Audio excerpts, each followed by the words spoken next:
Princess, you could never guess how happy I am to be here. Yeah, I bet you are. It's a good thing you don't bring your old man along on trips like these. Hey, wait a minute. Let's just leave my husband out of it. This love affair. This love affair. This love affair. On my heart.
Hi, I'm Junior Giscombe, and you're watching The Real Soundcheck Podcast.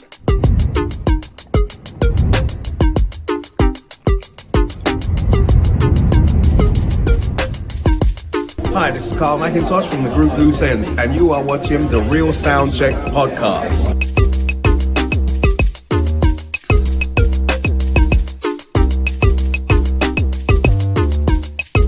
What's up, people? This is your boy Omar saying you're watching the Real Soundcheck Podcast.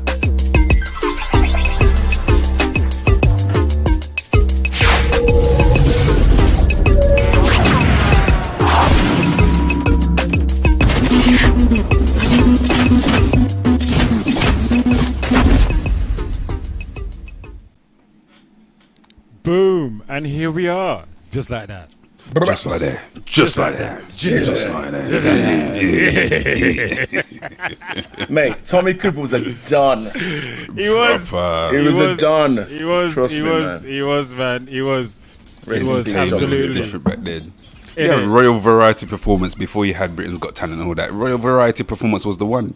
It was, man. You don't know. It was. That's some unmissable business. Some unmissable belly splitting, side splitting business, man. Lord have mercy. Welcome, brothers. Welcome. What's going on? Okay. We cool, man. We cool, man. How we doing? How we doing? How's things going? Not Can't bad at complain, all, man. man. Can't complain, man. Above You know what I ground, give thanks. Above ground, healthy, good, this is breathing. good. What am I really going to complain about? mean? Got You some know what I mean? sunshine in my kin for a few days, which is a beautiful You know what I thing. mean? Some Yeah, man. much needed vitamin D. You This get me? unexpected heat wave. Just people. It's just good weather. Just good Yeah, weather. yeah. Heat wave. Heat wave. That was 4 more than a days. heat wave. 4 days of summer. 4 days. You know what I mean? Because Heat back in the wave. day, I remember every sports day it was raining. So we only had like 3 days of summer. Literally, every other day was raining when I was little. Wow. Might be giving away my That's age kind and of like the whole. whatnot's here. It's like the Hovis advert, isn't it? You know what I mean? 80s summers used to be hot all the way from when you break up school all Yes, the way through till yes. you go back. So what happened? Even mid 90s, it was summer. It was Yeah, summer man. all the way through. Summer holidays were always nice. You're right. It's only like mid 2000s after 2012. It's this 1 week in June, 1 week in July, nothing in August, and then 1 week in September. All right, let me try and throw a spanner, a tiny spanner in the works. Why do you think that? Do you think that's global warming? I don't believe in global warming. So what do you think is that? Why do you think that is then? Why do you think there's that change in the summers? I think the global, if you want to know what it is, I think the plates have shifted and we're not where we think we are. I think England has moved up to a colder part and we're not getting as much sun as we used to. Right. Okay. I don't think it's nothing to do with ozone and everything else and all of that. Yeah. I think climate change is a thing. I think. In what sense? Because as in change, as in the world's getting generally hotter. It's like a couple of degrees more. Polar ice caps melting. Yeah, and all that kind of thing, that's been happening for thousands of years. Yeah, you're right. You're 100% and I think right. I think it's like the Earth gets a cold. You know what I mean? It gets ill. Temperatures Yeah. raise when you get a cold. You know Yeah, what I mean? that's To kill why our there people. was the ice age, because the core of the temperature of the Earth was cold. That's why there was such a thing as the ice age. We're stating this like scientific fact, you know. Listen, this is probably. It could be. It could be. Here's a little thought. Here's a little thought. Building on what Butcher said. What if we're just getting closer to the sun? Yeah, that's fine, because we do actually move in an oval shape. We don't just spin around. So it's not necessarily. it Yeah. ellipse. It goes out and then back in and then out and then in and then out and then in and then it goes back out again. So we could be closer to the sun. Yes. Maybe Yeah. small little movements there because them saying, That's it's fair. because cows are giving off me too much methane. No, I don't believe in all that. What Sorry, What does that mean? Them I poop too much. Yeah. Yeah, that's what you're saying. literally. So there's thoughts that we should just be destroying fields of them.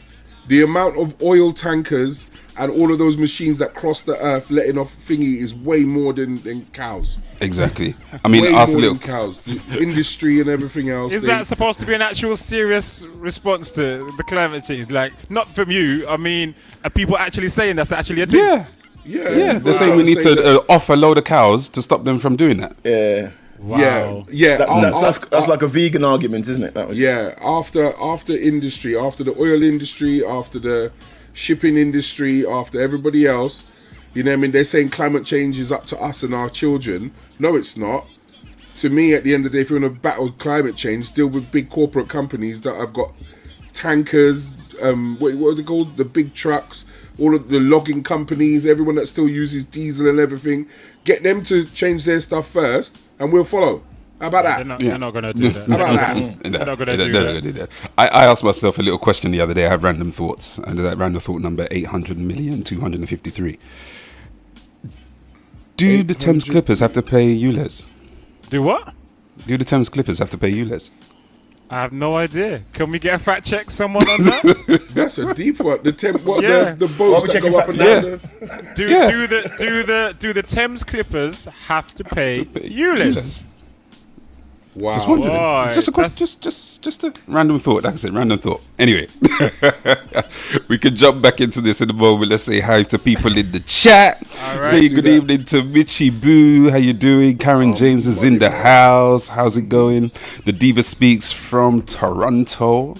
Hope everything's good with you. Mitchie Boo, we've got in here. Whoever's we've got Vinyl Sofa. Melissa Deans. Mr. Deans. Greetings. We have Soca Rider number 1, who I had the pleasure of meeting on Sunday on the God Soul boat party. Yes, good evening, Soca Rider. Salute. Wonderful to meet you on Sunday. Yeah, it was really random. Myself and Breeze were on the salute to Breeze. We were on our way on from the boat party, and this lovely lady who was on the boat party come and sat down opposite us and was said, we were talking, how was the boat, how did you find the boat party, blah, blah, blah. And then just out of nowhere, she says, I watch you on Mondays. I watch your podcast. I'm like, oh, is it? Really? It's really nice. So she introduced herself. Now I can put a face to the name. So good evening, bless up, Soca Rider. And it also happened on Friday when I was with Talib Kweli at Bricks. Someone came over. Name dropping at this piece. Just with Talib. Talib. Just chilling. Tal, as I call him. Good old Tal. Hey, Tal. what can I say? Haters are gonna give it a hate. name, man. Give it a Haters name, are gonna man. hate. What can I say? So someone came over to the decks. And was talking to me and saying yada yada yada, and then said, actually, I know you. I watch your podcast on Mondays. I was like, really? He says, yeah, I'm Kizzy Wizzy. So I met Kizzy Wizzy on Friday as well. So twice this weekend. Nice. To people like, I know you. I watch your podcast on Mondays, and it felt really cool that people's watching us. Do you know what I mean? And good. just randomly being able to put faces to names. So salute to Kizzy Wizzy and salute to Soca Rider number 1 as well. Nice. Salute to Miss Melissa Deans in the house as well. Yes. Sorry, Melissa Gilly. Melissa Gilly. Gilly.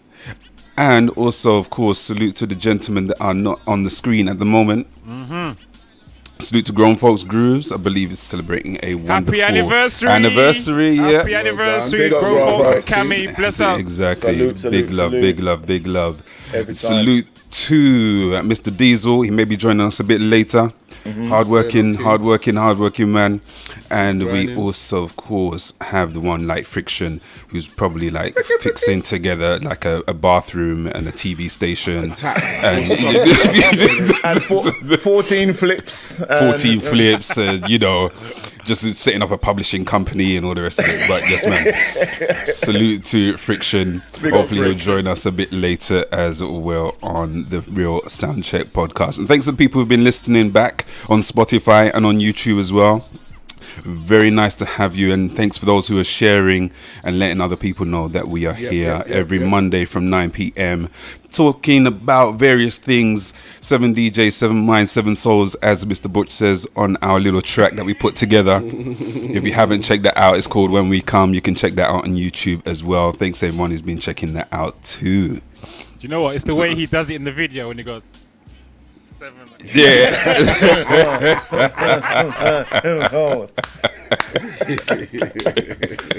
Oi! And then he goes, podcast game. and then I got bars for days, Bars for the What? Yeah. Bars for the girls. Yeah. Yo, listen, Butchers are done. Butchers are done. Salute to Paulette Jones, who's watching us on YouTube. Paulette, Salute. well done. Yeah, YouTube Let's is stepping up, up as Paulette. well now. This is Yes, good. yes. Boom. Salute, big up all the YouTube massive as well. We are live right now on Twitch, YouTube, and Facebook as well. Good. So salute wherever you are watching. All right, but remember you can catch the replays on YouTube and Spotify. All right. Yes. Boom. So you lot, how was your weekend? We normally just check in. King Tech, how was your weekend? Weekend was nice, man. You know what I mean? Family affair, just chilling, just like grafting in the garden until it got too hot and we just dashed that way and started the barbecue. You were actually attempting to do the garden in that Yeah. Do you know what? Do you know what the foolishness we were going to do? We were about to cut because we got like a big hedge, like a wall of conifers that must be about like 12 foot tall, right? Yeah. And like we kind of taper them down so it looks nice and neat. You know what I mean? Sort of vertically. Yeah. So we normally tackle that and then cut the top off. And I thought, right, okay. Well, before it gets too hot, let me just tackle that thing. And boy, nah, man. You lost. You actually lost. You can put your hands up. we won eventually, but it wasn't cool. It wasn't cool. It wasn't cool, man. It wasn't cool. Was there a designated person with orange squash coming around, giving everyone topped up? Yeah, me and the missus, man, we just tackled it, man, and started swearing at it and things. Do you know what I mean? It's calling it bad. we had to trim it with bad words and that. Do you know what I mean? But it's all good. It's all good. It's looking tame now. It looks like somebody lives in our garden now. So you know what I mean? We can just, when the sun comes out, we can just relax and not be vexed. You know what I'm saying? How did you cope with the heat over the weekend though? Because Saturday was roasted, man. Just kept still as much as possible. That works, I guess. Yeah. Just shallow breathing.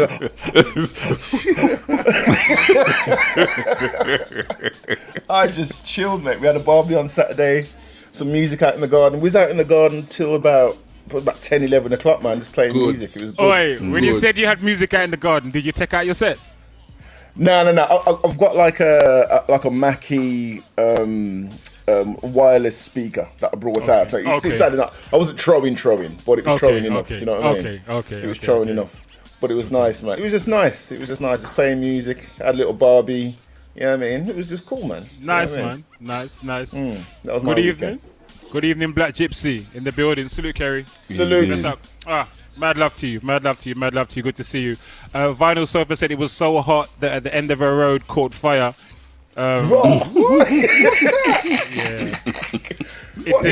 is your road made of paper? Whatever, man. So there's a I think it's like a factory at the end of Vinyl Sofa as well, which is right opposite my yard. And so the fire has been burning for the last 3 days. What? 3 days. 3 days. This fire has been burning. 3 days. How big is this warehouse? It's big, but what added to the problem is that I believe there was a burst water main. So they didn't have enough water to put out the fire. So for 3 days, this thing has just been burning. 3 days, literally. So the smoke has been everywhere. When the wind change direction, it comes over into all our yards over here. So you have to shut all the windows. It's hot, but you got to shut all the windows and doors because there's loads of chemicals. You can smell the chemicals in the thing. No. So you got to shut the doors and the windows, even though it's hot in here. So it's been a Vinyl Sofa still saying the road is still locked off. There were 4. She's saying 4 burst pipes. That's a bit recycling place. What does it recycle? Vinyl Sofa. What does it recycle? Yeah, good question. It smells like tires. To be honest, it smells like rubber. It smells like a rubbery thing. So yeah, man. Somebody backstage. Boom. Backstage? Oh. Bram! Sorry. He just dashing where? Sorry. He's dashing the man from. Friggity. Check. Hey, Frick, how many enterprises have you opened up, like in the last half hour? We were just saying, he probably had started his publishing company. The only thing I've opened recently... While he was installing a bath. The only thing I've opened recently is a pack of cashew nuts, and that's it. Well, say that then, man. Say that. You need enterprise to buy these nowadays. These used to be 99 pence. Yes, go on, say it. During lockdown, they went up to £1.10. Yep, go on. About a month ago, they went to £1.20. I went to Tesco's today. These are £1.30 for a pack. Yeah, man. Oh, that's some serious percentage By the end of the year, increases, these will be £1.50. Sorry, not £1, £2. Sorry, let me get that right. I was about to say it's cashews. £2.30. Yeah, man. Cashews. 130% increase. I still bought them though. Because they know. Dealers, man. They know. See, it's similar to the plantain thing, you know what I mean? When the prices go up and down, you just know what's going on. The economy. That's it.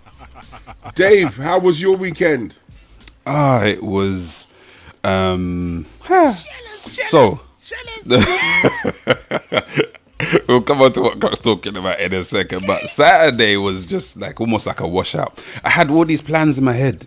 It was like, yeah, I'm gonna do this, and I'm gonna go like tech in the garden, try and sort out some stuff because I've clipped down all the bamboo that was growing like 13 foot tall.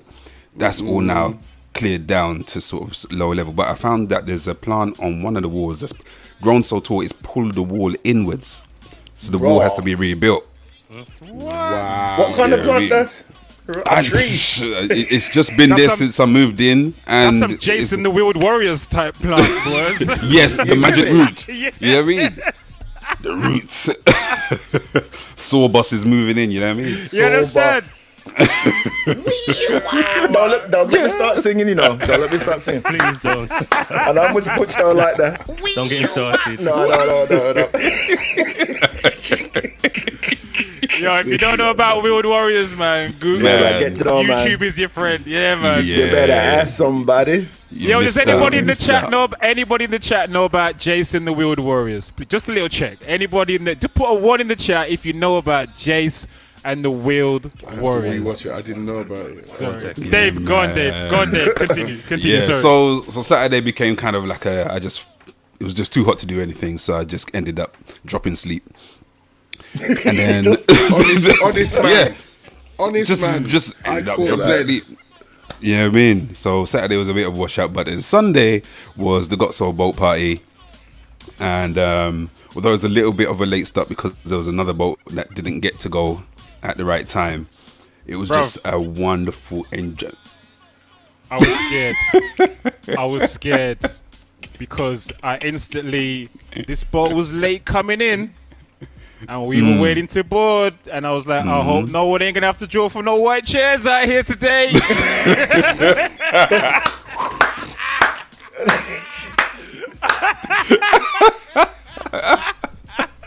It's like, who's got the cap on?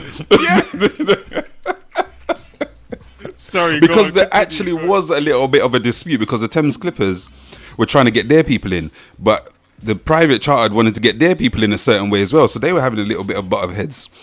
But thankfully, it all went smooth. We got on board, and I really enjoyed. No arms house. Nobody had to get wet. Arms house. No one had to get wet. And there were no pier runners because it was so late. Because last time there were 4 women who were late. And as the boat's moving away, they've run down the pier, tried to get to the boat to say, come back, we're here. And 1 out of the 4 jumped over the fence and tried to jump from the pier to the boat. Yep. And the captain was like, where you going? No, because he don't know you. You know what I mean? So this time it wasn't like that. But enjoyed my set. It was a really great boat party. Everybody was enjoying. And it was just fantastic boat party. To your set, my man. Salute to your set, my man. Salute to your set. What did you get away with? How do you mean? What did you play? What get away with? I was asked to keep it mellow, so I was playing some down tempo stuff. The Jean Grey, some guy, even though the volume was really low because you have to keep it low until you get a certain way away from the actual pier. Yeah. Even though I was playing it really low, guy was like, "No, man, you have to play that again. You have to play the Jean Grey." Glenn Lewis. You and me and everyone else. The Glenn Lewis got requested again. And then I kind of took it into some of the familiar 90s R&B, some A. Marie. Man, drop the J. Cole, man. Man, drop the J. Cole. You thought, let me just slide that in there. Which one? Fire Squad. Yeah. Fire Squad. J. Cole. I was like, you know what? It was good. I can't remember what I mixed it with, but I was like, you know what? Let me just bring this in. The bass line was just in while the other track was playing. And it's, you know, it's a connoisseur track, shall we say. So Croc was like, yeah!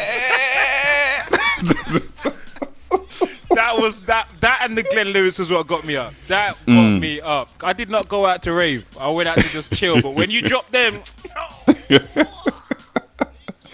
A little bit of New Edition, that P. Diddy remix of You Don't Have to Worry. Yeah, man. It was lovely.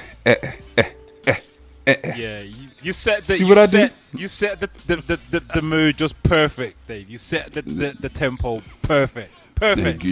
Thank you, man. Try to do my thing, you know, as I like to do. So it's enjoyable. You don't try, man. You do. You don't try. You do, man. You do.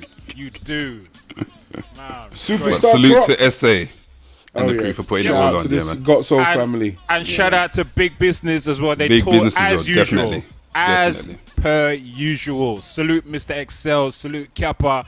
Yeah, man. Salute the whole fam. The whole fam. Yes, Boy man. Wonder, gotta say salute, Boy Wonder. Big up yourself, Boy Wonder. Yeah, man, the whole crew. It was amazing. It was a good vibe. Yeah, and did you tweak the EQs and everything for them? Because it was sounding crispier than usual. I did a little bit, but then Kappa's good at that as well. Kappa's good at tweaking and that whole thing as well. It sounded like they had a new set on the board, so I'm not saying nobody did it before, but it just sounded better than usual. It did. There was the bass was definitely heavier than what it usually is. So Yeah. I think that it sounded like they had an extra bass up front. But yeah, man, it was all good. Yeah, man. Yeah, man. Crockington, your weekend, how was it? Nothing to say about. Didn't do nothing. Move on. That's good. Friction.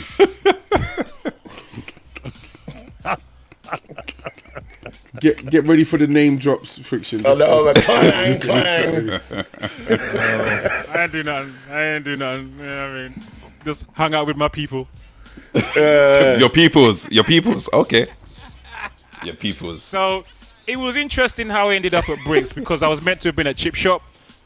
Second Friday of the month is my residency. So I went down to Chip Shop.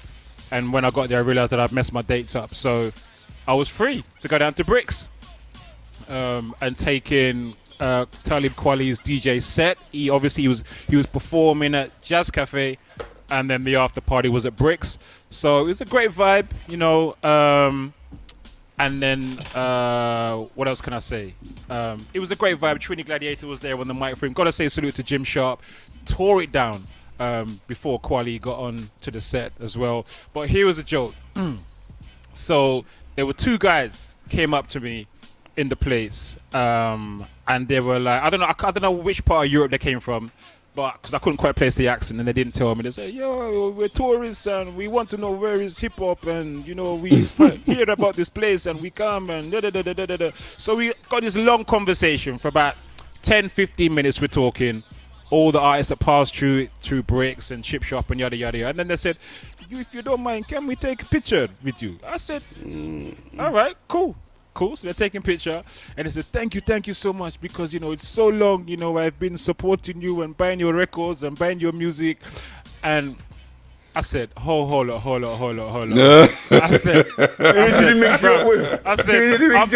said, I'm not Kweli. Sorry, I'm not Kweli. You never said Wu-Tang for the children.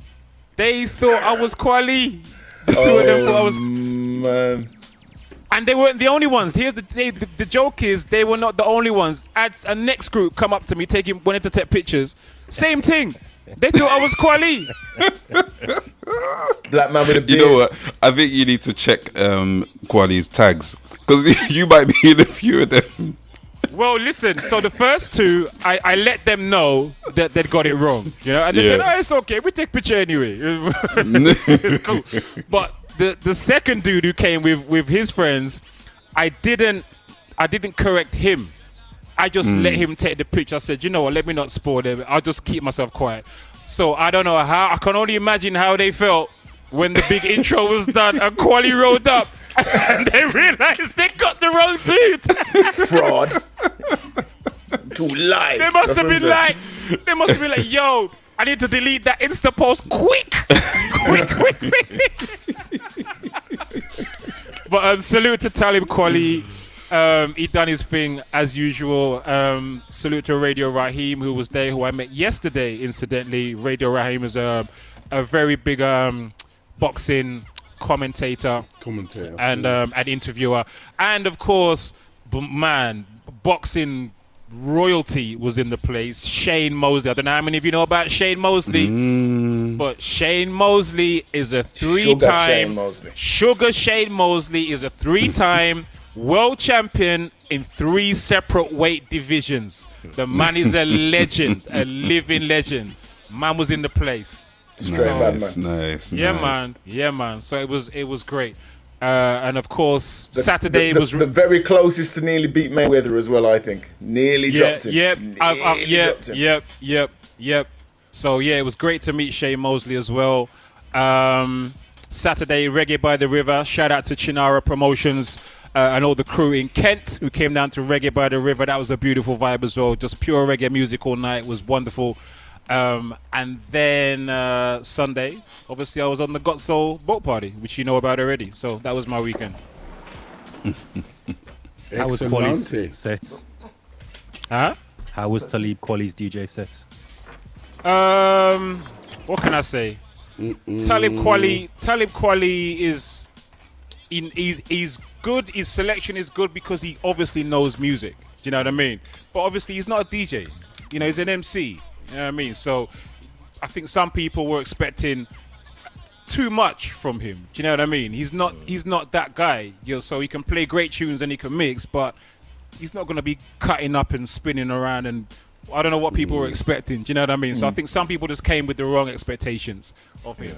He's not a DJ. He's an MC. You know what I mean? But it was nice when he plays his tunes and then he jumps on the mic and starts spitting, doing the tunes them live. So it's like you're getting a little impromptu live performance as well. Do you know what I mean?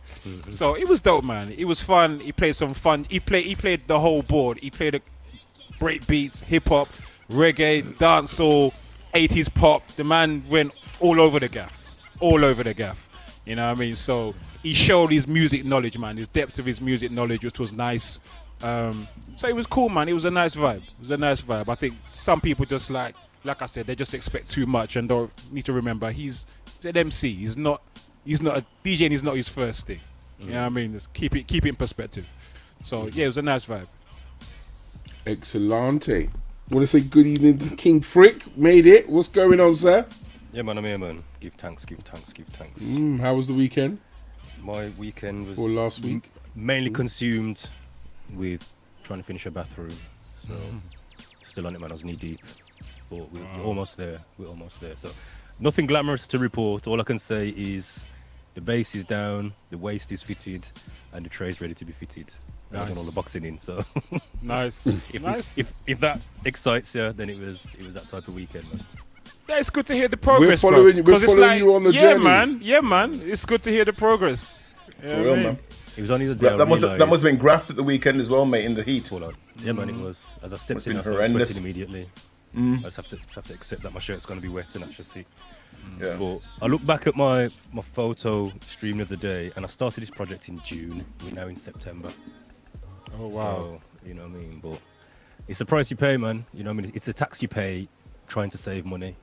You know what I mean? The quotes I was getting was like $2.5 grand, $3 grand just to fit it.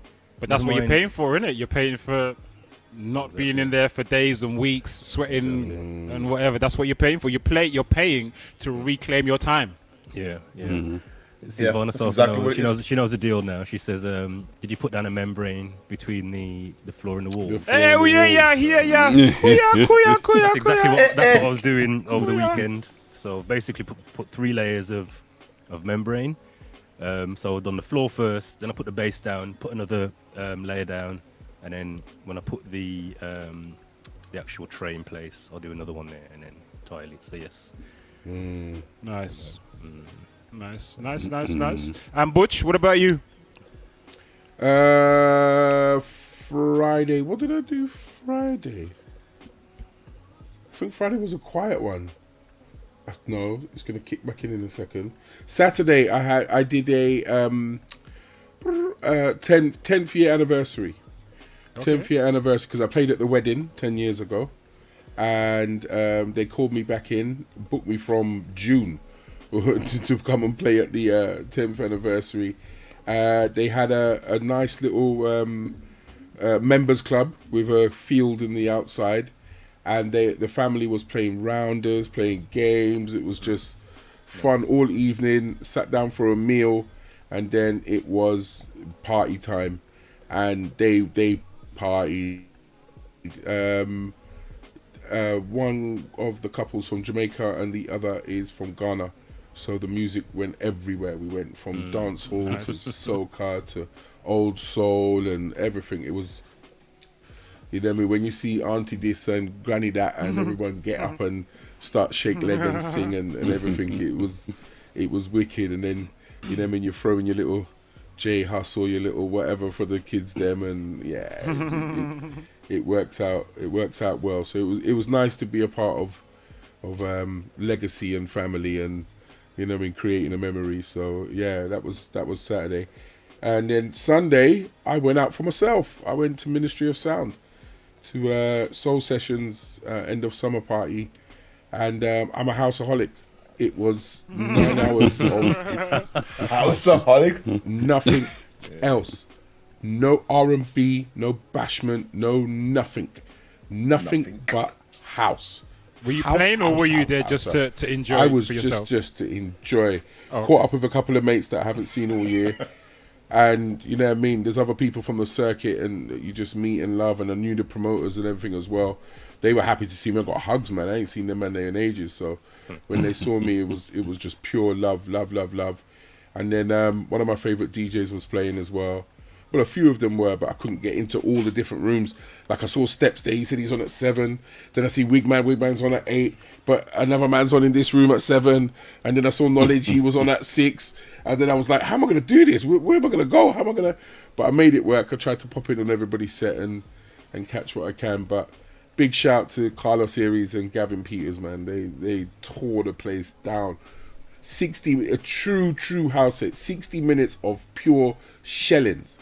Just properly mixed in, nice vibes, no cutting tune off halfway through or after 30 seconds. Proper house set, mixed down, and the percussionist was on point. Knew when to play the gaps, knew when to just be quiet, and just went in and started adding that different layer to the thing. It was big, and with Ministry as well, they got the outside bit, so you can just go out and chill and you know what I mean, they got the food and everything else outside there. It was brilliant. It was really, really good.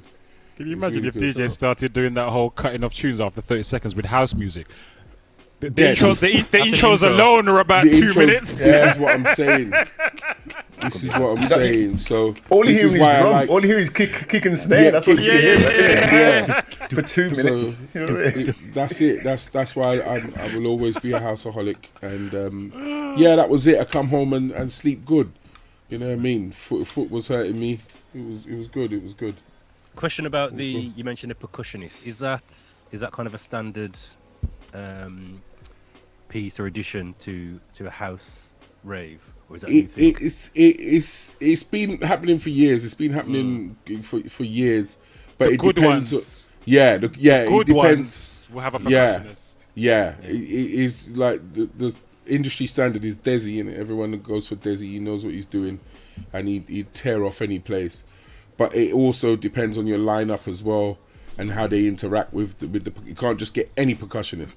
You have to have one that has got a reputation for playing that style of house and whatever, because I've seen people just throw a percussionist over like disco house and stuff, and it don't work. Yes, whereas, it doesn't work. Whereas if you're more soulful vocal, Afro, deep tech, you know what I mean, then you, the tribalism and the drums, man. Like when the DJ's cutting the song, but you're still moving, but then you realize it's a man licking a drum in front of you, and he's keeping time. But then the DJ's chopping in like the hi-hats and everything over it, and it's just when I saw it, I was like, that's the feeling you want. That's when you've got a great percussionist, is when you don't know. You don't even know it's the percussionist that you're listening to. You understand? This is it. And using your bridge. Some people use the bridge because when the bass and everything drops out, then the percussionist becomes heavier, and pulls over and everyone's still catching the vibe. And I have to say, there's one thing I really, really love, and I don't want anyone taking offense to this, but you see when women are on a vibe and they're dancing and they're singing, and you can hear them in unison singing over certain songs or with certain songs.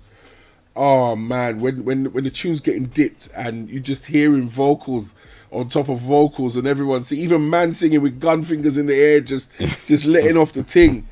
Nah, it was as I said, 8-9 hours of just pure big people vibes, man. No, you know what I mean, it was good. It was good. It's a beautiful thing, man. The first time I ever experienced that was in a house dance as well. First time I'd ever experienced a percussionist with a DJ was in a house dance, and it was one of the most beautiful experiences I've ever had. It was in terms of music and going out to events. Yeah, and the Sonics. Mate, it was absolutely amazing. And you were there for how long again? Sorry. The event was 9 hours. I done 7. 7. And did you ever hear the same song twice? Right. Now you're going to hit a boulder contention with me. Hang on, first, salute Platts Pro. Big up Platts. What's good? Salute as well. Salute Natasha 0702 in the place as well. Bless up. Cause Richie Ranks. Richie Ranks. Big up Shania. Shania's in the building as well. Good evening. Yes. Big up all the people still rolling in.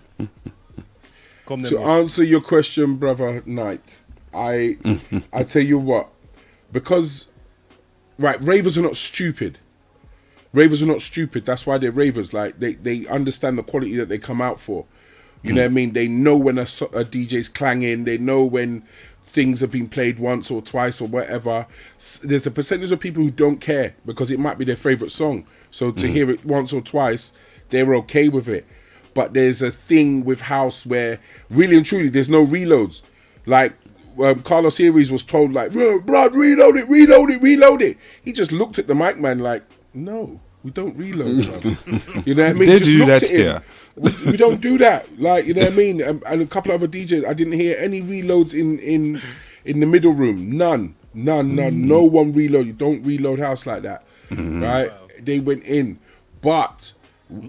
You asked a question. Yes, I did hear a couple tracks played by certain DJs, and they were standing there when the DJ before them played the song, and that's what annoys me.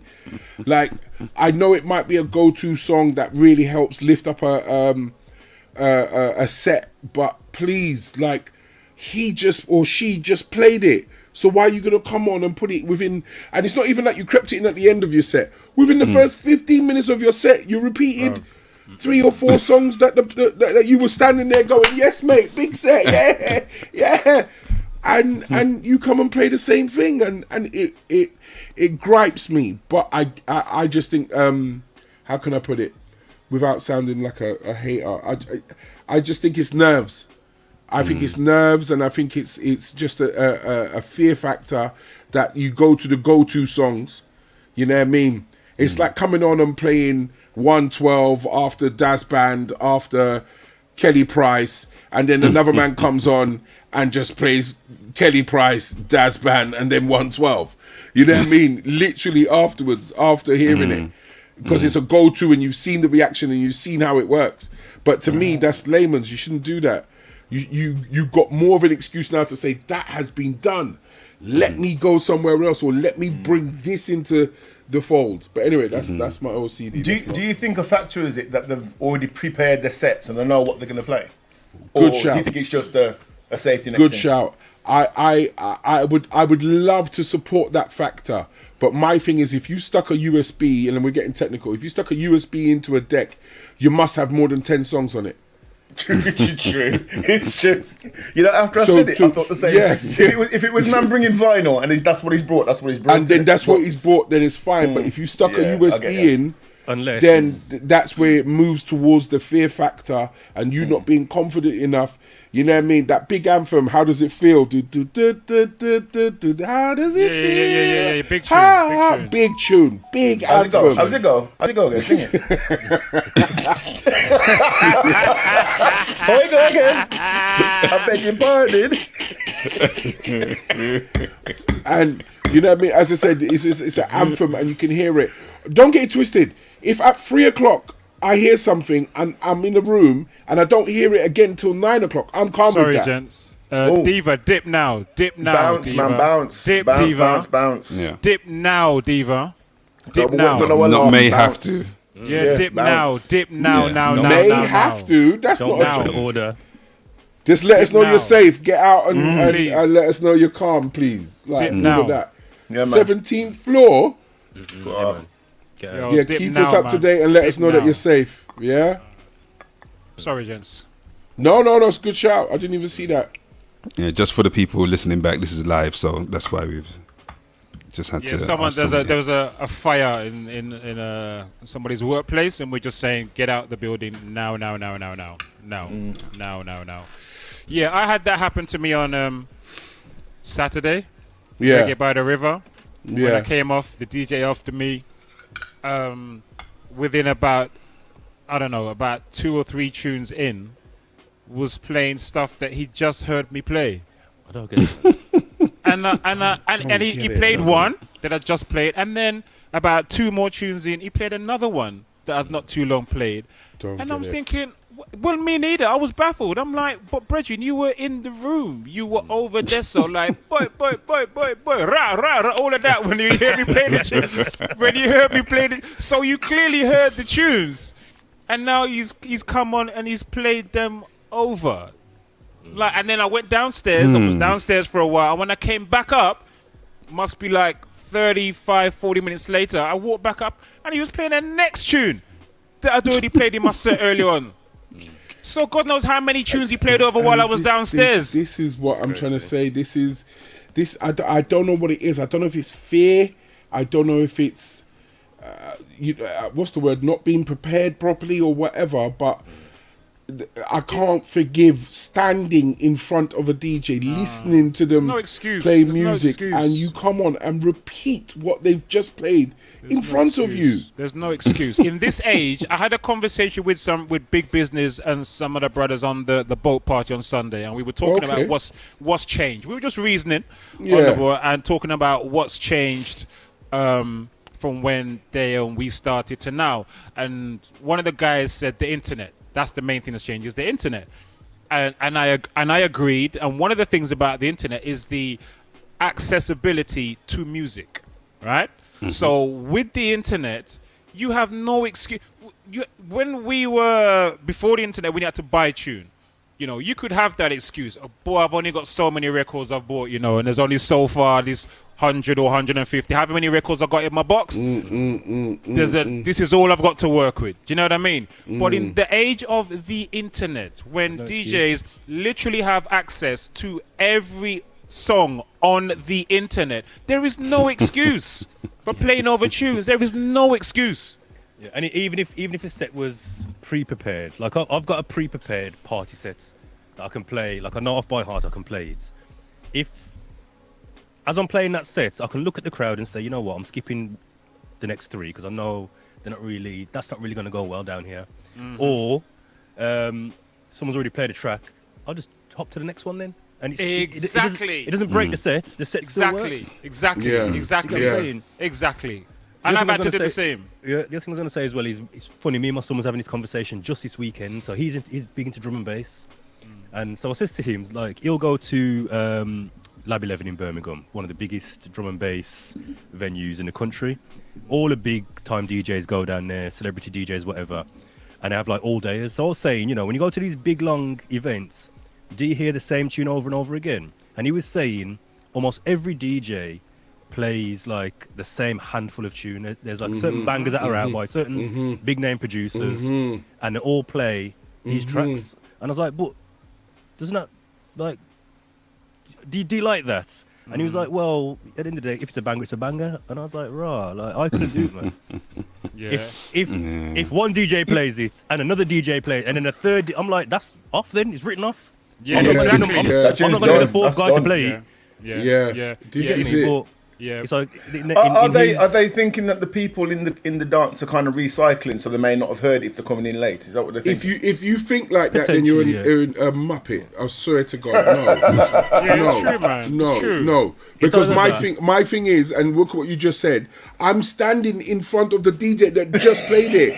Why am I now coming on in 2 hours' time thinking there's new people when I've already heard the song play? It doesn't make no sense. Or let's say you're it's there's like 10 DJs. You all play 45-minute sets. DJ 1 and 2 play certain tunes. Your DJ like number 8. I think you can get away with it then. But if every single DJ is like I said, if it's a 6 hour gap, 5 hour gap, or whatever. You probably never heard my man set earlier, so you weren't there, so you could get away with it. But there should be a rule. Yeah. Promoters out there, if you get to listen to this, and we're going to clip it out. Promoters out there, do not let DJs within the same 2 hours repeat songs. You know, it'd be good. That should be it. Just don't. I've just had an interesting point from. Sorry, go on, Frick. Go on. I was just saying that point from Soca Rider. Yeah, I'm glad that you. Oops. Just clicked that then. Go ahead. Go on. Sorry. Don't forget your point, Frick. Yeah, man, I got it. Yeah, I'm glad you lot as DJs are saying this, because I feel like as a customer I've complained about repetitions and I get lectured as not understanding what it is to be a DJ. No, you do understand. You got it on the head, Soca Rider. You got it. You do understand. You got it. Clip your section. And as a consumer, you're allowed to have that view. I think customers, ravers are allowed to say, "Wait a minute, I've just heard that. I've just heard that, mate. Come on, do better." You're allowed. You paid your money. I'm sorry. Repeats is a big thing. I'm sorry. I think the only excuse is like Frick said, if a DJ has come into the dance late because they may be coming from another venue or another gig somewhere else, and they've come in and they don't know what's been played. They might play. Yeah, you can. I ask. This is it. You ask, but you if you might slip, you might make a slip like that. If DJs next make to you have left and they've gone and they're not around you to ask, then you might find yourself doing that. But if you're there and you heard the other DJs playing them tunes, there's no excuse. No excuse. And also we come from sound system culture as well. Say it. Talk sound system culture, right? And from a tune play, we don't play back tune. If you hear another sound or another DJ play a tune, we don't play back tune. You don't play back tune. Put it to the back of the box. Just take it out. Just put it to the back of the box. That's dead. That tune is dead now. It's dead. I'm a child of the 90s, raving in the 90s before I was a DJ. And, well, no, in fact, it was whilst I was a DJ, and there was this big thing between Samantha's and SW1, yeah? Samantha's on a Thursday, they had this thing where the resident DJ used to just play back tune. So Rampage and the man at SW1, their promotion was, look, come out on a Friday and we don't repeat tune. Yeah, we don't repeat tune. You can go out and do this night, calm, but come out on our night and we don't repeat tune. And them man there made their thing. I used to get to SW1 on a Friday at 10 o'clock and not leave till 6 o'clock in the morning. They did not repeat any tune for those hours. Not one. Good. There was no reason to repeat. I'm on about even if they'd done 2 bashment sets, 2 hip-hop sets, jungle set, slow jam set, erection section, everything. All done. Yeah? No repeats. Yeah, man. No, that's what it was called. 1 o'clock. 1 o'clock, 1 a.m., erection section part 1. 4 o'clock, erection section part 2. They had their format. Everyone knew it. That's what it was. And when you're a child of that, you're like, whoa, you know what? I understand that quality. Look what it's drawing. Look what it's pulling. Look, you know what I mean? People are loving it. You know what I mean? So look at that. Melissa Dean's nose. You know already. It's vinyl sofa. You know. You know. There's no thing. Sorry, Frick. We got to go back to your point. We hope you haven't forgot. Yeah, man. No, I haven't. I was going to say, though, the raid train's like that. I very rarely hear playbacks on the Wednesday hip-hop raid train. I don't hear, and there's back to back smash. Man are smashing it, you know, playing. They're not playing songs to the end. They're rinsing, shelling. Yeah, and you very rarely hear playbacks. So, you know what I mean? We're of that cloth. What I was going to say was, imagine a piece of software. You're in a club. So when you come and you plug in your laptop to whatever controller they've got or whatever they're using, if there was another USB you could plug in and it grayed out any tunes that have been played in the last 3 hours. So you open up your playlist and it's like, raw. I need to dig. That would be sick. Because all they've been greyed out. You know what I mean? That would help. That would be So- sick. If there was a club controller Yeah, and man. it had a memory thing to say what has been played, that would be sick. So But you know what? Also, coded- what would happen? You know how much enough man would struggle. Well, that's the thing. It forces You your know how much hands man to would dig. start sweat. Yeah, man. Man start Yeah. blowing in there. Thumb drive. Let me get the extra tunes out. Oh, the dust off it, man. Draw Wow. tunes, Like a man. Nintendo cartridge. Mate. Yeah, man. But the thing That is, would right, be like, dangerous. Enough man's finished if that happens. Sorry. Can you imagine it's if kind someone of came like and how their many- whole entire list was grayed out? Exactly, what- because you, Yeah, because so you have to your go box home. is not deep. Your box is not No, deep it, enough. man, mean- you have to it, dig, mean- man. it means you got to dig, man. have You to got to dig. Yeah. dig. You got to come different. That's So it. all right, because there's been times when I remember one in particular. I went to this dance, and before I went on to play, the dude before me, I swear he was trying his best to rinse out every banger Yeah. before I went on. Like the man ran through everything. He went through jungle, garage, The whole dancehall, rave in one set. in real quick, Yeah. real quick, Yeah. right? And he rinsed out every single banger that I think he could think of before I came on. Like when I was past him to come on, he looked at me and he was like, "Yeah, take that." Do you know what I mean? He gave me that kind of look. Have that. I was like, "Okay, cool. All right, cool. I'm an experienced, intelligent selector. That's cool." So I said, "All right, my man's left it there, so I'm gonna go over here, sir." And I just dipped and slowed it down and went in a different kind of tempo and just shelled up in a different. Do you know what I mean? In a different Yeah. way. So Yeah. that's what you have to do, man. You can't. Yeah. Yeah, DJ. See him there, Diesel, DJ Badmind. Yes, him. Him, same man. And I'm not even gonna call his real name because he was a man on the circuit. It was a man on the circuit. But still, salute Mr. Diesel. But yeah, I had to dig deep. I had to think. Okay, you've done that. DJ Bad. What am I gonna do differently? Do you know what I mean? So yeah, man, you have to show use your experience, man, or use your head and come differently. Anyway, Of course. we talked about this a long time now. We got other stuff. Yeah, it's that Innit? time of the night. I think we have something to celebrate as well. So let's do some sexy graphics. All right then.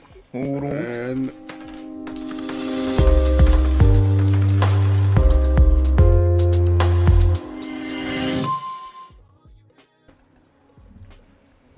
All right.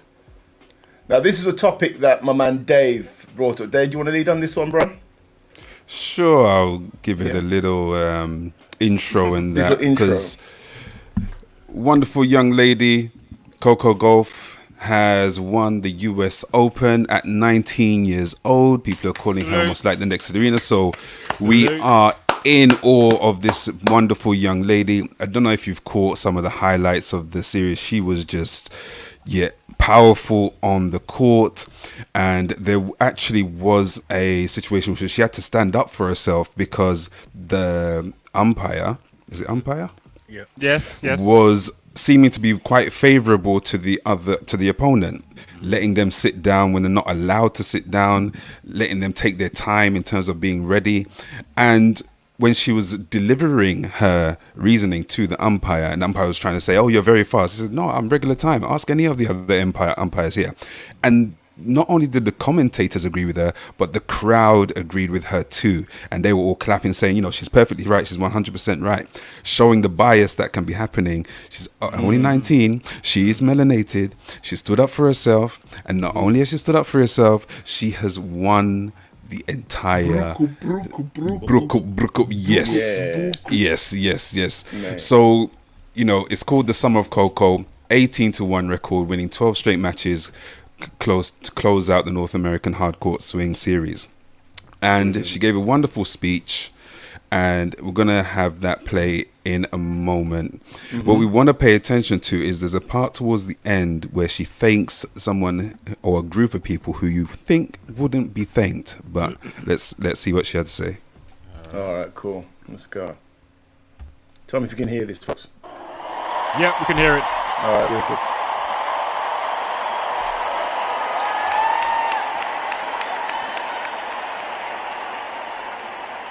Coco, you burst onto the scene about 4 years ago. A lot of expectations on your shoulders. What does it mean to win your first Grand Slam title on home soil? Oh my goodness. It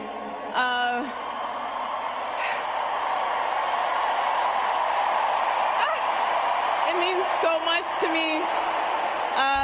I feel like I'm a little bit in shock in this moment. You know, that French Open loss was a heartbreak for me. But I realized, you know, God puts you through tribulations and trials, and this makes this moment even more sweeter than I can imagine. We saw you say a prayer, get on your knees. You have a lot of faith. How important has that been through this journey for you? Oh, it's been so important. You know, I don't pray for results. I just ask that, you know, I get the strength to give it my all, and whatever happens, happens. I'm so blessed in this life. So I'm just thankful for this moment. Like, I don't have any words for it, to be honest.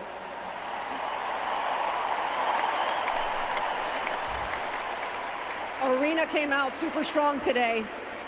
Where did you find the belief to turn this match around?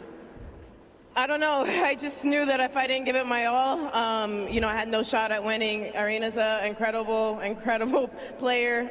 Congratulations on the #1 ranking. It's well-deserved. I always tell my team all the time that, you know, you're a really nice person behind the scenes, and the competitive and the fire that you bring to the court is something that makes sports better. So congratulations to you and your team for this result.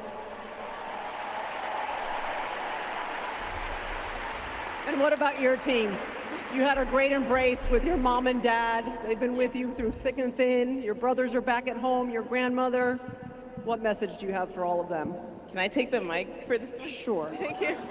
Okay. God. Well, thank you first to my parents. Today was the first time I've ever seen my dad cry. He doesn't want me to tell you all that. But you know, he thinks he's so hard, but you know, it's not. So thank you guys. I mean, you believed in me from the beginning.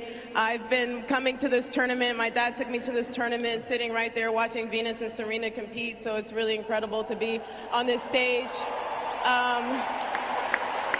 And obviously, huge thank you to my team, Stefan, Brad. Oh, yeah, Stefan's here. Oh, my God, he's here. Stefan, Brad, Para, Jameer, and Maria, thank you so much for all that you guys have done for me. I know that it's been a long 3 weeks, long month, but you guys your faith has never wavered on me. And everybody in that box right there, thank you so much. A lot of you guys, I didn't know you were coming, so this is a surprise to see you there. And I want to thank my grandparents who are home and my brothers.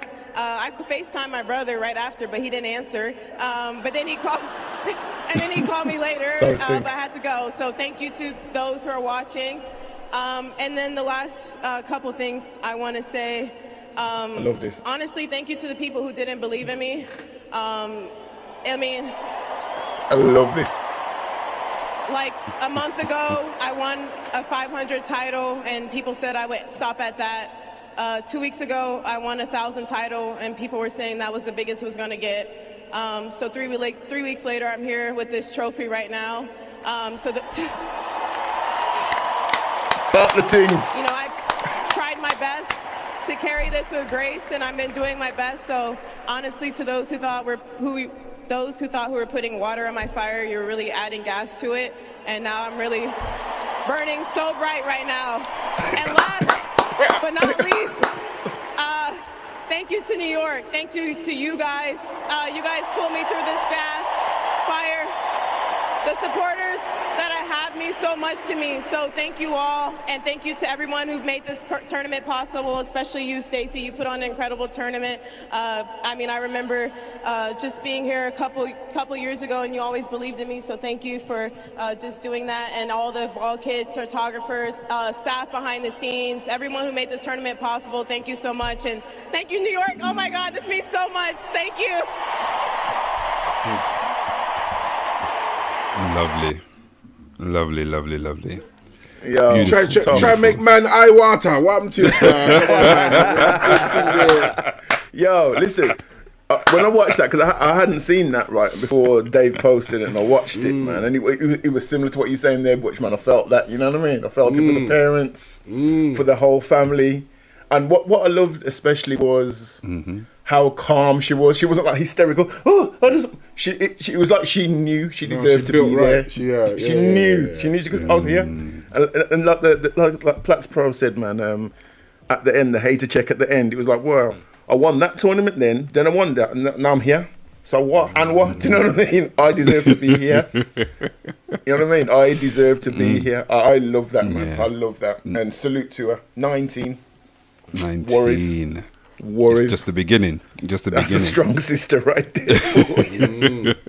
Problems. I don't know that she watched Serena and Venus on the court. She was. I think there's a couple of videos of her when she was young. She's just there in the crowd, just doing a little dance and stuff. And now she's there on the court, and people are saying, "Oh, this is the new Serena," etc. At the age of 19, where else can you go?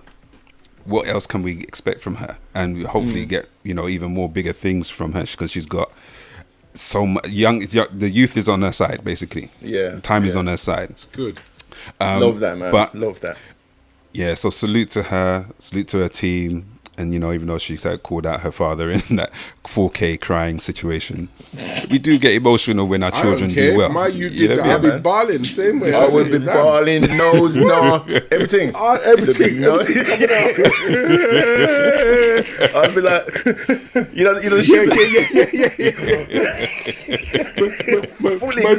My picnic that, yes, man. I'll be making a bare noise. I'll be making people embarrassed, mate. No question.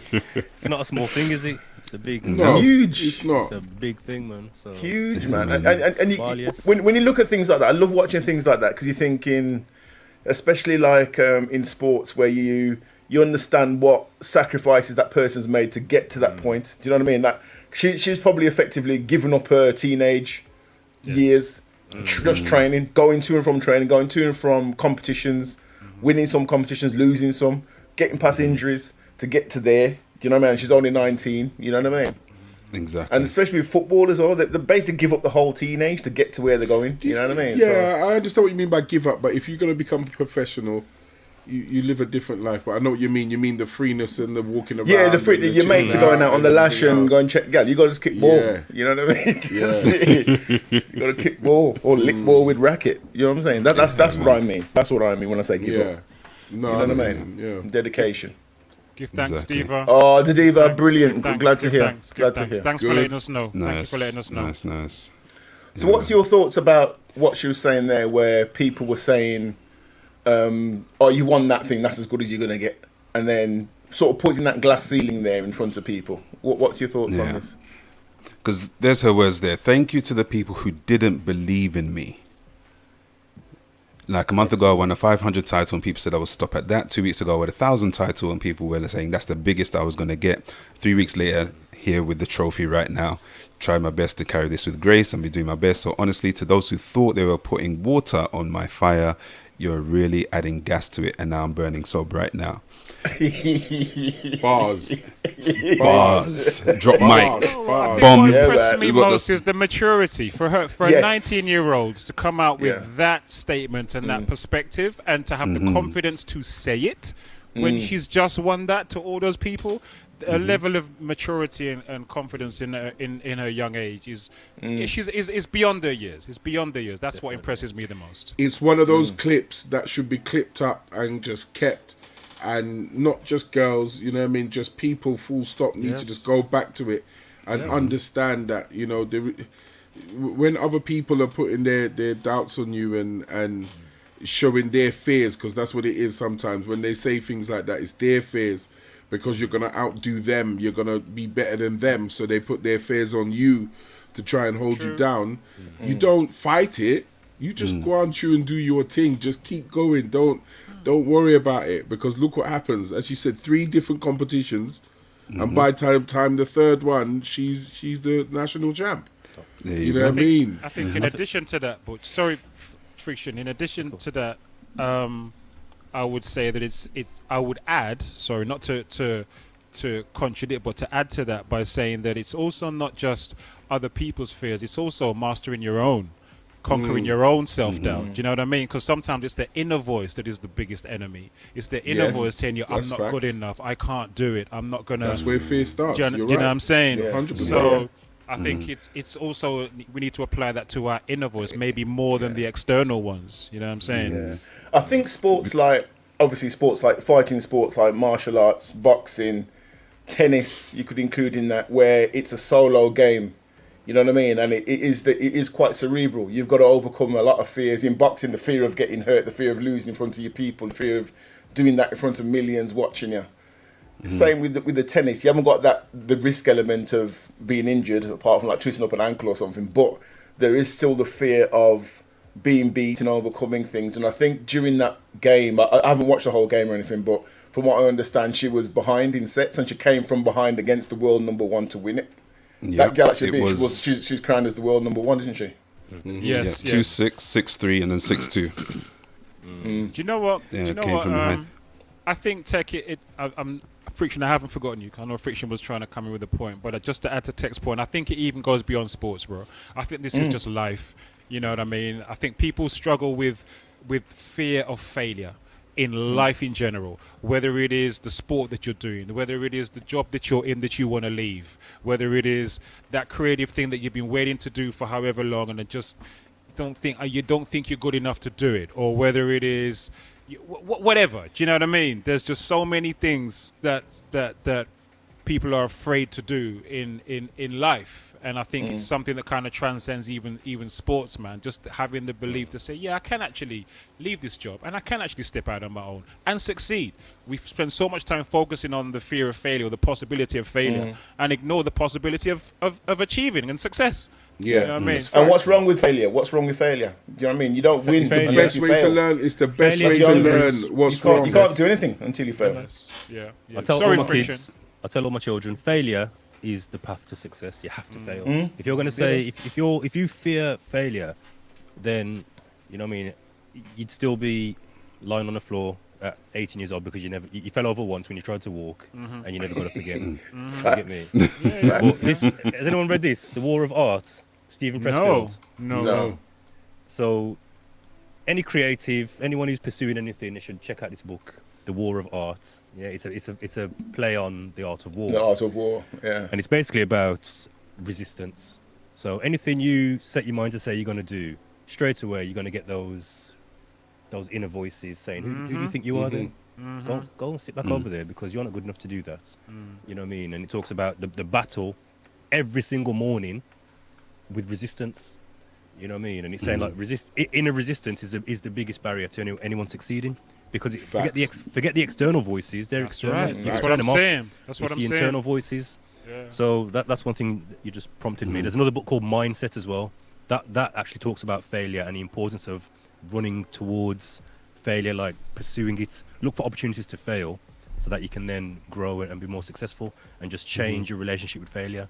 So there's two books there that you should check out. Art of War and Mindset. What I was going to say was with Coco, what stood out more for me was obviously your acceptance speech. You kind of got liberty to say what you want to say. That's your license to just say what you want to say. For me, the bigger display of her boldness, her confidence, and her maturity is when she challenged the umpires. I thought, yeah, man, salute, because that's stepping into uncomfortable territory. Like, I need to challenge you. Like, you're the official. I'm 19 years old, and I've got to challenge you and say, yo, you're not doing your job correctly. That's where it could have potentially gone bad for her. And she stood on it. She took that step. She opened up her mouth, and everyone agreed with the man. And I when I saw that, I said, salute. This young lady, yeah, man, she's gonna go far. It's tough, mate. Tough, yeah, super tough. Yeah, because in exploring the idea of saying thank you to those who didn't believe and using that as fuel, I wanted to see if anyone had any experiences of hearing something from someone that they know who is close to them or anything like that. Even people in the chat who are listening now. Have you experienced something where someone's told you something and you've been like, you know what? No, I'm actually going to prove you wrong. And do you feel that's part of the human experience whereby we kind of actually maybe need to hear certain people not believe in us in order to propel us forward? People in the chat. Nothing comes to mind like that straight away, but the concept of using fear and understanding where it comes from came very late. I ain't gonna lie, because I used to react. If you understand, anytime my back was up against the wall, I'm a lion. I'll go out swinging. You know what I mean? That's just me. That's how it is. But I just before lockdown, you know, that type of timing, I started just reasoning with myself and started saying, it must be me. It can't be. It can't be like Crocker was saying earlier. And I heard Will Smith and other people say it. Fear starts within. Yes. Fear starts within. It starts within you. You don't believe you can do it yourself, and you've got to fight those demons first. And when I understood that concept and realized that everything I'm trying to put on everybody else and try and blame everybody else, it's just me lashing out because of my fear. Whereas, you know, when I started mastering it and taking control of it, things changed immediately. Immediately. When you understand that concept and you take on board that concept, you really stop. Like you literally pull up the handbrake and go, did I just make myself scared over this? Did I do that to me? That's why I'm going to wake up and go out and think like that about myself. But yet I'm going to blame someone else for it. No. I'm not, I don't want to be known as that type of person. And when you start mastering it, it does unfold and change a lot of things. So I might not have examples, but you know, I've definitely used the fear factor and the ownership of it to change the way I approach certain things. Definitely. I think in the sort of workplace, I've mellowed a lot, man, because I was quite militant when I first started with the role I'm in the sort of the sphere that I work in. Because I remember when I was training, I was working over in Birmingham, and my sort of supervisor, the person that was supposed to be training me, wasn't doing so properly. And they used to try and find fault in everything I did. And I remember, but I wasn't the kind of person, I wasn't like a shrinking violet like most of the students were. I would ask because I wanted to learn, you know what I mean? I wanted to learn, I wanted to ask, how'd you do that, why'd you do that? I wanted to understand the physics behind it, everything. And this person sort of saw that as me being, I'm above my station, do you know what I mean? So because I'm asking questions. Maybe it was a bit of fear on his part because of he may not have known all the answers. And so because he's not comfortable with saying, actually, I don't know, let's find out.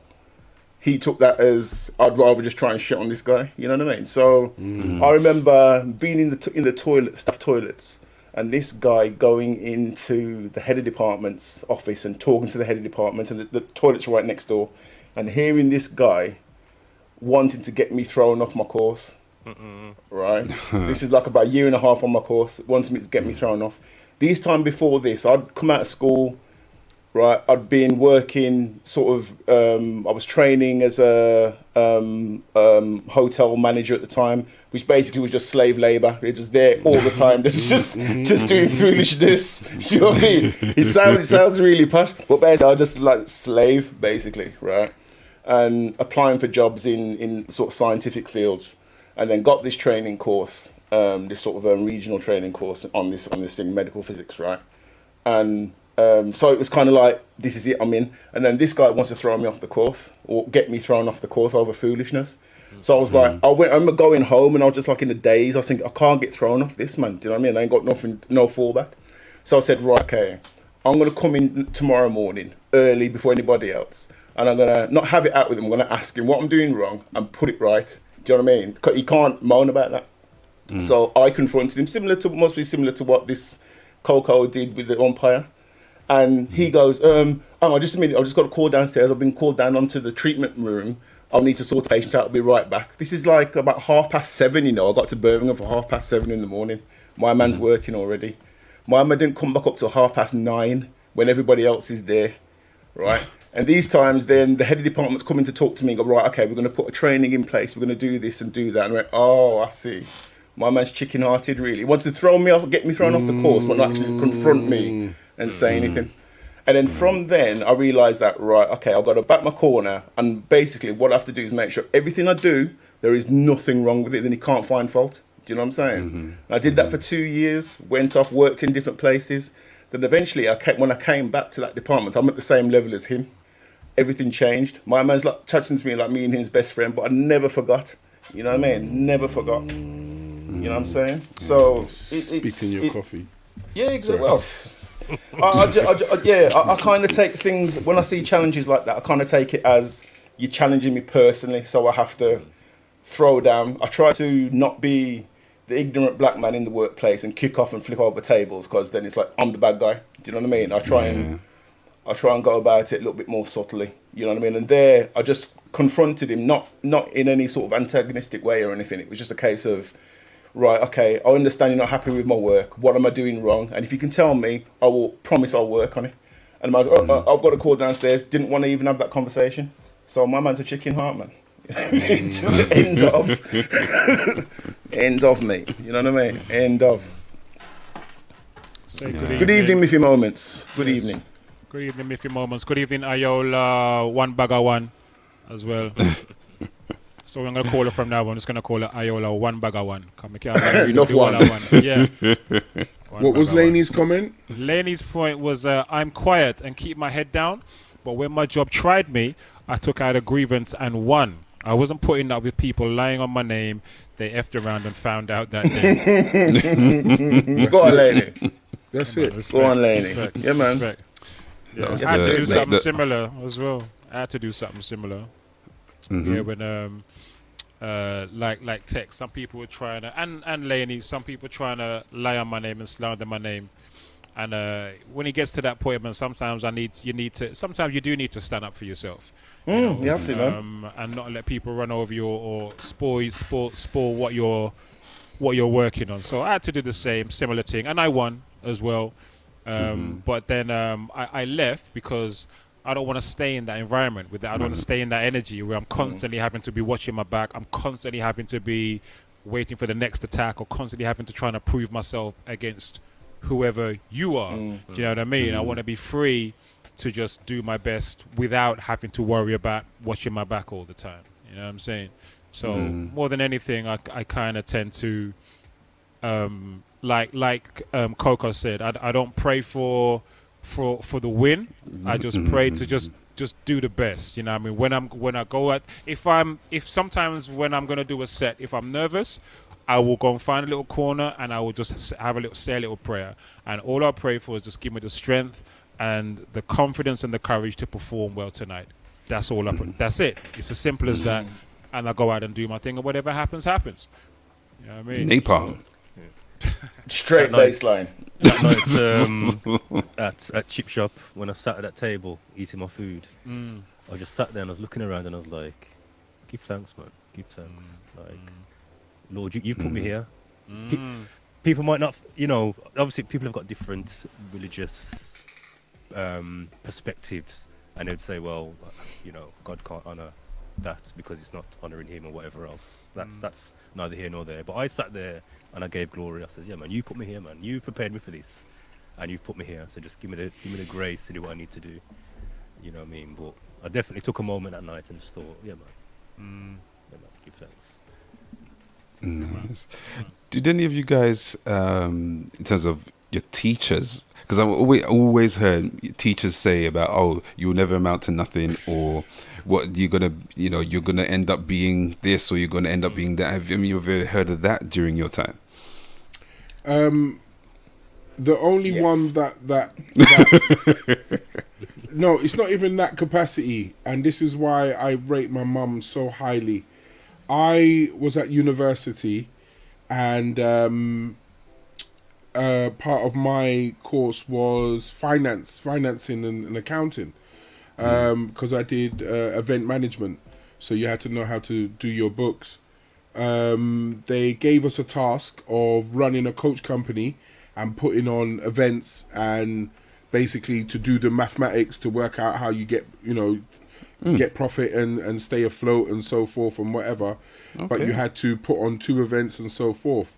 So I'd done this assignment, and I got the highest ever recorded score ever in the whole university, and I got the Honor J. Arnold Award, where my name's on the plaque on the university, because no one ever got. I got a 98%, and no one's ever got 98% in that task. So it was an awarded night. My mum came to the ceremony. She was sitting down. I went up. I got my little award and whatever. And the tutor walked up to my mum and myself while we were standing there, and his first words were, "Oh, I bet you didn't think he'd be able to do something like that." My mum turned around and went, "Yes, I did. Actually, yes, I did." And that there made me just stand up different. I was like, rotted. Listen to my mum just politely tell this man to gret. Slap that. Like, you know what I mean? Slap him. And you know what I mean? Even the question didn't even sink in. Like, you know what I mean? Because I was acting all humble and whatever. My mum stood up and said, "Yes, I did. He's always been academically, you know what I mean, fine, GCSEs and everything. So to come to university and achieve this award, I know it's in him." And that was it. She was nice to meet you, and that was it. So yeah, man. And still to this day, my name's on the university wall. So yeah. Nice. Tough. Who was it that said yes straight away? Or was that you? Tech. Oh mate, yo, I'm from Farndale, I'm from Reins and Wolves, man. This is typical estate, right? And I went to a grammar school. I got a free place at a grammar school after I left West Park. Now, if anyone knows West Park Junior School, primary school in Wolverhampton, West Park's a ghetto school, man. It's like a proper old school primary school. You know what I mean? And then I went from there, ragtag, kicking ball, fighting every playtime to the grammar. So, and like my mum brought me and my two sisters up on her own, right? And so when you go to grammar and you're going to the grammar school and you got no money, it's a tough 7 years I was there for. You know, so I was doing time. You know what I'm saying? And when we got to year 5 doing a GCSEs, anybody that got a free place, right, got a letter home from the headmaster to say, I'm not sure how well your son is going to be doing at GCSEs. Maybe it's time for them to go and look for a job for next year. This is without... Yeah, man. It's basically saying, you know what? It's you've had your freeness. You've had bounce. Your fun, bounce. Do you know what I mean? So just to stop on it, I think it was like 4 GCSEs you need, grade A to C. I got 9. Right? Did we get any word of apology? No, there was no apology, man. No apology at all. I'll tell you another bit of sheggery that was there too, where they just put little things in your place just to try and hold you back, man. Because like, I used to get free lunches when I was there because my mum was working cleaning job and thing, right? So, and I'm proud of how hard because my mum instilled that work ethic in me. You know what I mean? So go in there now is used to get like a pass to have your lunches for each term. So at the beginning of each term, first day of each term, you'd rock up to the bursar's office and you queue up and you'd get your ticket. So yeah, rocked up the one term, rocked up to the office, said my name, said my form, and I went, "No, there's nothing for you. Next." Had no pass. They just stopped the passes. They literally just stopped it. No conversation, no communication, no letter, nothing. They just stopped it, man. They just stopped them. You know what I mean? They're just trying to change little things just to, like, you know what I mean, make you think, you know what, it's time for me to go. Well, I didn't come out of there until I got what I need to get, man. You know what I mean? It made me very, very stubborn, and it made me tough. I saw people who broke. You know what I mean? I saw there was another youth. It broke him. It didn't break me. I think I was lucky in the fact that I still came back to Wolves. I didn't really have anybody there, but when I came back to Reins and back to Farndale, I was embedded in my people in Farndale. Do you know what I mean? I do all of that is just to get through from 9 o'clock to 3:30. I can come back to Reins and everything's copacetic, and come back to my yard and everything's copacetic. You know what I mean? That's all it was. I just came out of there, got what I needed to get, and bounced. You know what I mean? Not look back. Seriously. I think that it's made me very tough. think a lot of time for me it was kind of like what Tech was saying towards the end there, where it wasn't as blatant as you put the question, Dave, but it was more subtle.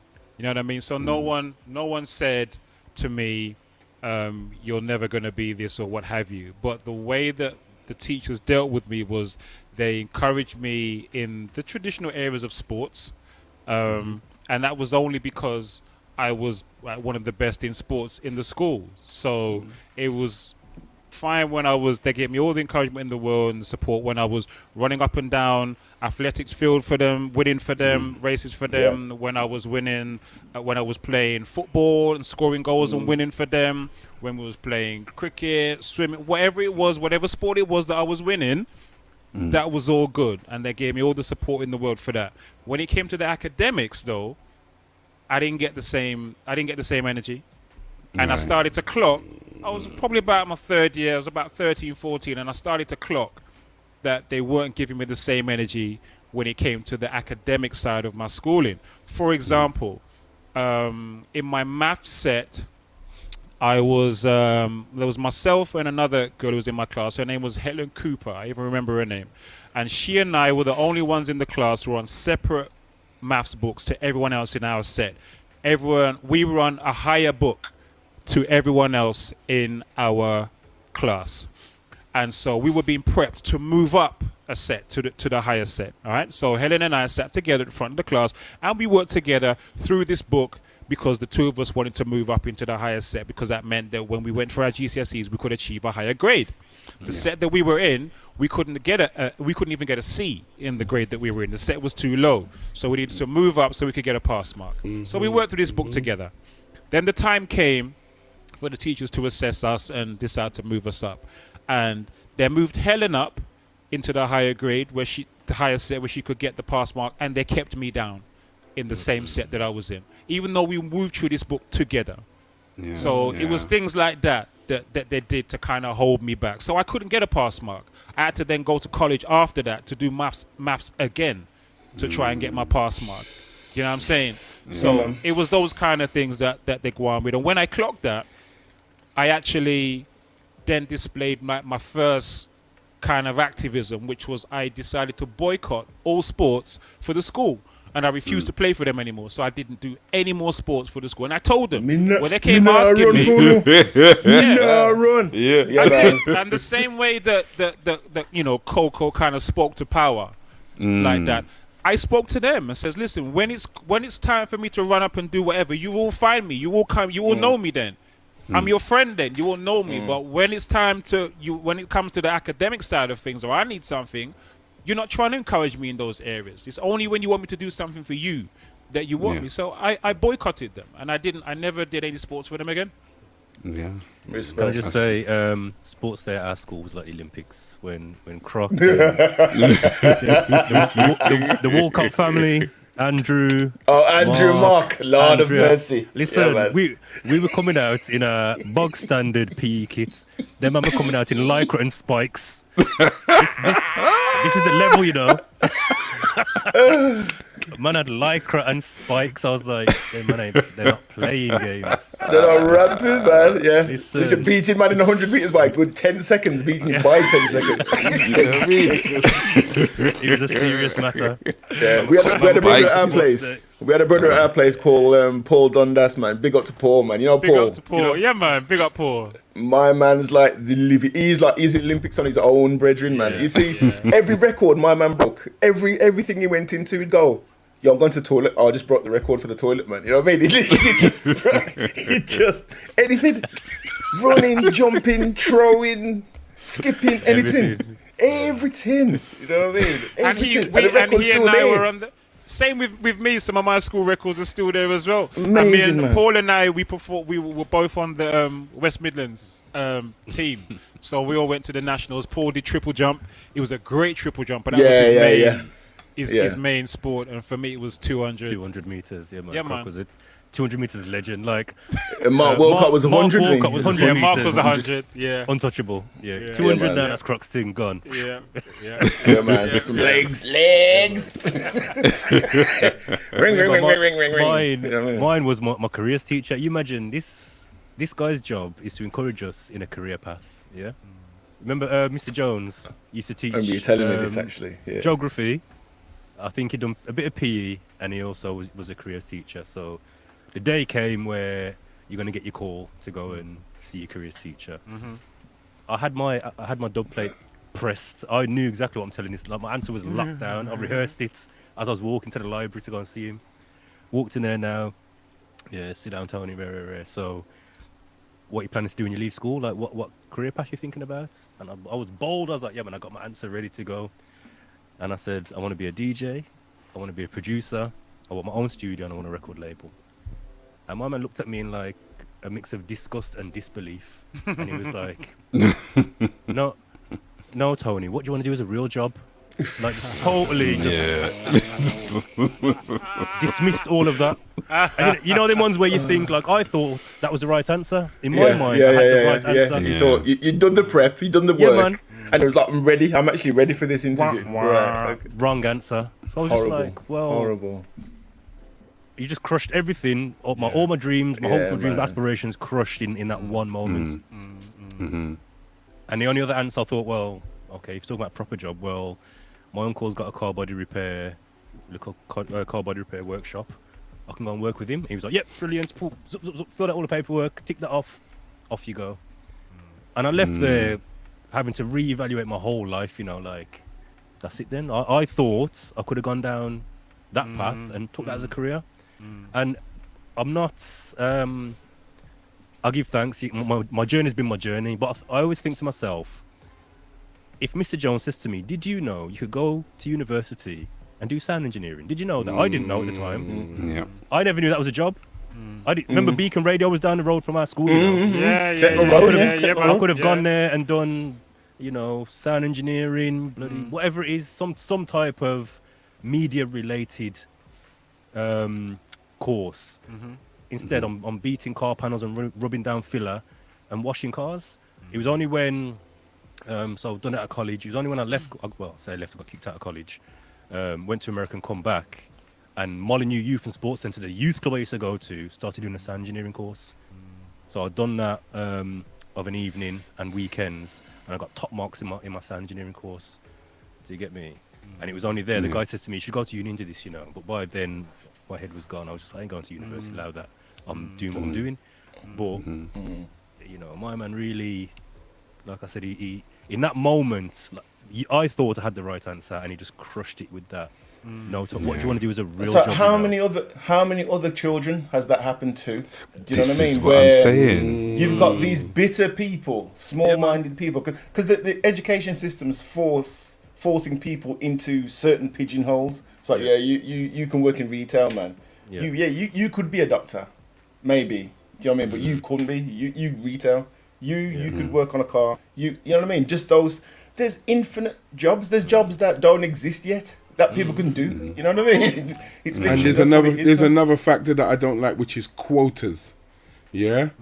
Quotas to get funding. Do I have to go any deeper, or shall I expand? So in other words, they need to have a certain amount of failures to prove that the statistic that they get, so they can get funding to help that class of people do better. So they need a certain amount of people to be in that bracket and prove that they're in that bracket, so they can get the funding. Yes. Natasha 702 had a comment here. The institutional racism and microaggressions in education that our generation endured was something different. The 80s and 90s were a crazy time, especially if you grew up outside London. Word. Miffy's got a good one. Embarrassed to say that in 86 I was told by careers advice that I would need to need to work because of my blonde hair and blue eyes. Said I needed a rich husband. My folks careers were not advisor. happy. A careers advisor. If that was a male careers advisor, he needs to be investigated, because why is he thinking that of a 16-year-old female? That is different level. Disgusting. That goes. I guess Yeah, I guess the 80s and 90s were very different for everyone. It was a It female. was a female. She was hating. It was a female. She was hating. Okay. Oh, right. G-Force. What's G-Force saying? He's saying when we are the first generation it's happened to that are born here. It happened to our parents. It happened to our children, or has already happened. It may filter out after 2 generations. I don't think we'll filter out. This country's built on statistics and Racism. Yeah, that too. And like I said, quotas and factors and stuff like that. It ain't going nowhere. It's not going nowhere. They even did it like throughout lockdown and everything else. They need a certain amount of people being relied on the government. Otherwise, they can't. Factor in why they're spending certain amount of money, or they don't get to replenish money that they normally get. If there isn't a certain amount of people that are reliant on the government, they don't get the funding. Do you know what? They don't get it. You're 100% right, Butch, because I've seen that when I used to work in a school as well. That it's because it was there that I learned that schools they're not right. They're a business. They're like any other. Yes, they're a business. facts. And there's an agenda. Yes, absolutely. But what I was going to say was that it doesn't really need to matter as much as it does now, as long as we have parents like yours, Butch, or parents like Tex, or parents like ours and we are the parents who are stand ready to counteract that. You know what I'm saying? Then it doesn't matter. As long as we understand this is what the system is, and we I can't think of the word. Counteract wasn't the word, but I'll work with it for now. But we have the antidote to what the schools are kind of doing with our kids. Then they should be fine. I think part of the problem is parents rely too much on schools 100%. to do too much for their children. The schools are not the parents. The teachers are not the parents. We are the parents. The parents need to parent and not abdicate all of their parental responsibility to teachers and the schools. You know what I'm saying? Yeah, but there are other societal things that happen, i.e. parent that has to work 2-3 jobs, doesn't have the time to actually sit down and coach and take their child through it. All they do is walk through the door. Have you done your homework? Here's your food. Go to bed. Get up. They're out before the child even. Your breakfast is on the thing. Go and do it. I'll see you later. Da, da, da. They, some parents don't have that thing. They don't need to. They don't need to. No, I know. I'm just saying some fall underneath that. It could be the uncle. You speak to the uncle to do it, or you speak to the whoever to do it, or whatever. Do you know what I mean? I'm just saying the village needs to respond.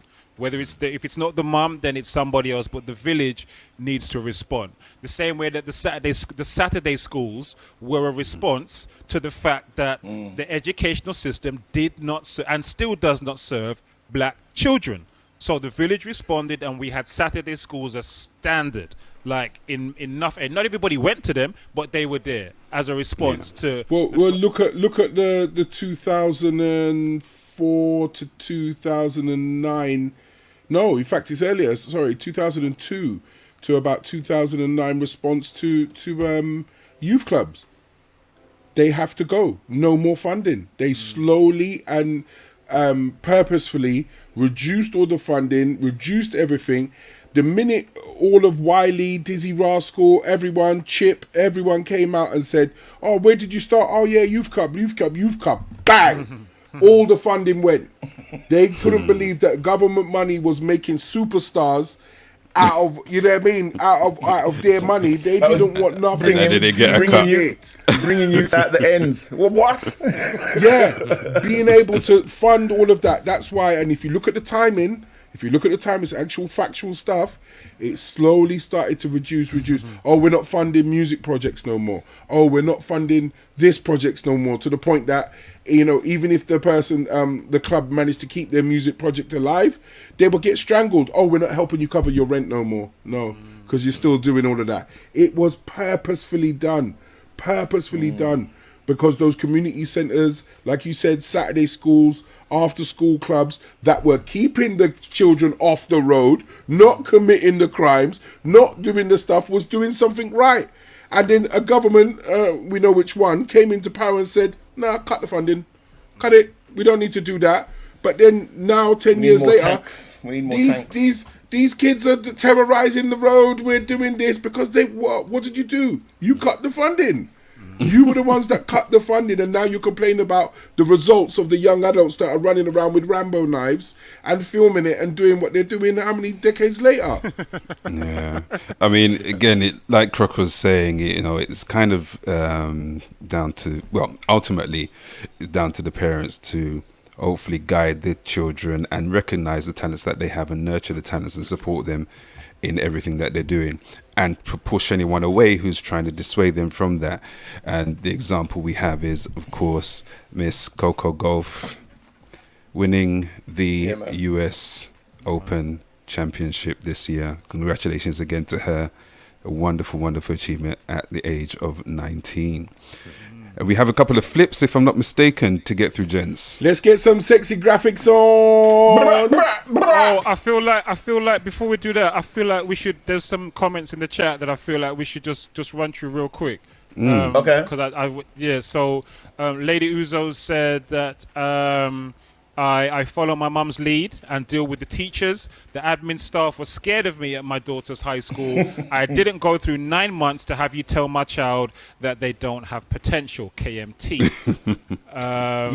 This. Sulfur was saying Uzo, that my mum initially was relying on the schools. Is fair. Yes. Yep.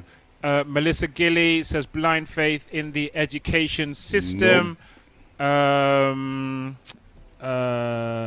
Iola says it's all by design, and Lady Uzo says eroding the support system for kids is disgusting. Miffy Moments says disgraceful they pulled the funding and so harshly over time.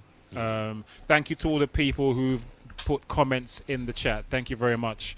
And good evening to Lady Uzo as well. I don't think we've officially said good evening to you as well. So thank you, all those comments in the chat. Right, let's go in. Hang on, big shout out from Platts Pro to Grown Folks, man. Grown Folks and Camsy's 30th anniversary today. Yeah, man. And hold on, I who that creeping at the door? Who that creeping at the door? Oh, what's going on, mate?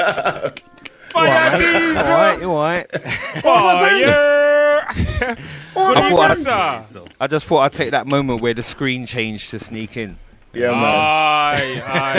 Ninja business. All right, you know we do already. All right. Let's have some sexy graphics and then we'll talk to you. Raps.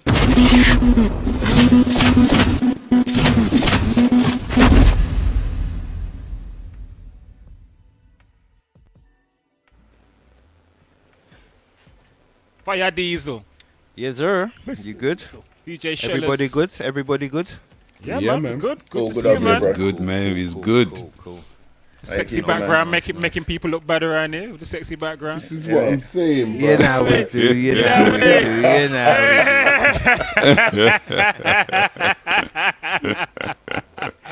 Yeah, man. Respect. We obviously because you weren't here earlier on. We didn't do your weekend check, bro. Oh, my weekend, man. I was at work.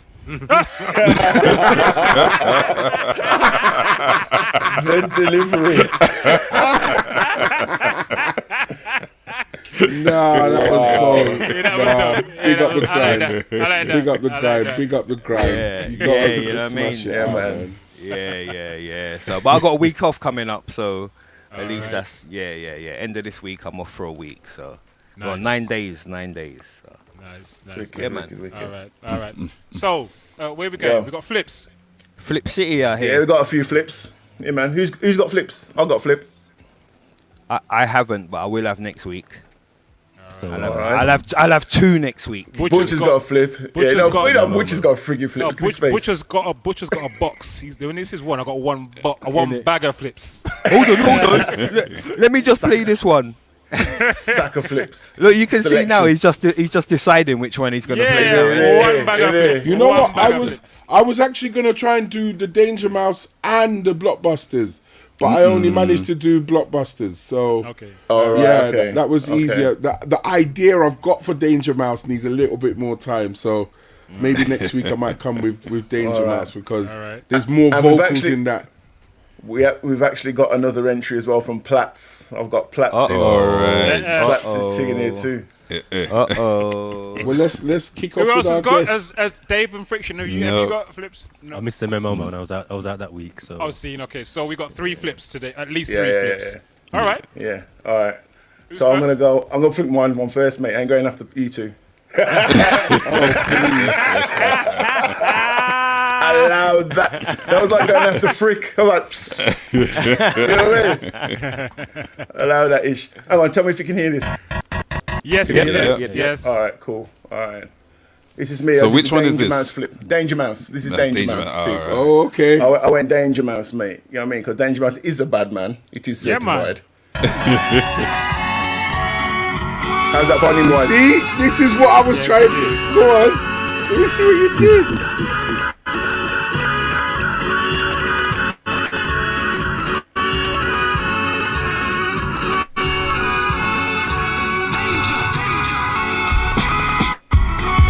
Ooh.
But in his great land, Danger Mouse, they call him, courage so grand. He's out there saving the world, protecting every strand from Croydon to Queens to Queens. Kicking ass, stopping evil by all means. Roam the land nationwide, with trusty F4 by his side. I sit on the rhythm when I rhyme, snuffing out the opposition. It almost isn't fair, but bad guys and trash, they need Obamacare. So raise a toast for that. Wait, lyrics. Ask, can he save the day? I said, yes, he can. What? Wait, where did the lyrics come from? Who's dropping bars? Barack Obama.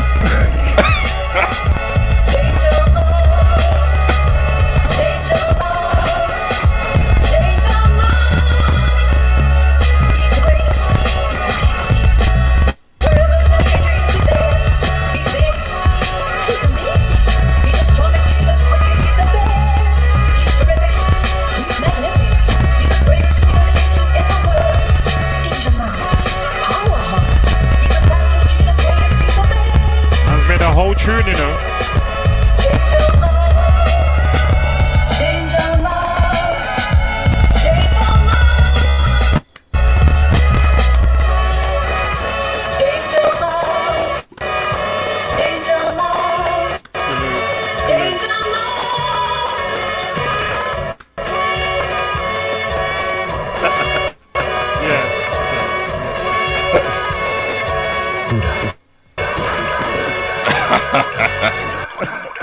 That's on Bandcamp. That's to be on Bandcamp.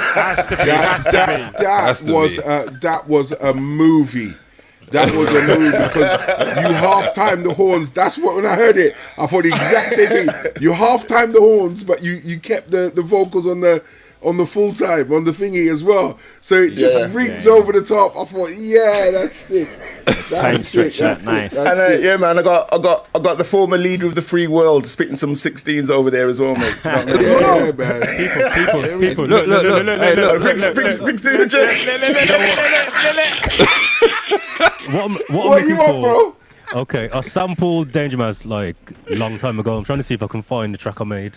So it's not a flip, it's not a recent flip. Okay. But I sampled it ages ago. I'm trying to see if I can find it. I thought, freaking say, so this, yo. That's what we all thought. We all thought this brother's had enough. That's it. Yeah, He's man. gone. None of this. I'm going in. Danger Mouse is hard, man. Danger Mouse is hard. gosh. Yeah, man. Respect. That was respect tough. people. That was tough. Big up Big up to to quote Big up yourself. man. Yeah, man. Big up all the people in the chat. Big up Bigger G as well. I think we forgot to big up Bigger G. He put his name in earlier on. So salute to Bigger G. Butch, you wanna go? Oh, Tech, you wanna go play? Which? Who wants to go next? I can play Platts if you want. Go on then. Yeah, let's play Platts. This is Platts Pro. Go on and the then, go on Danger then. Mouse. Oh, is it Danger Mouse?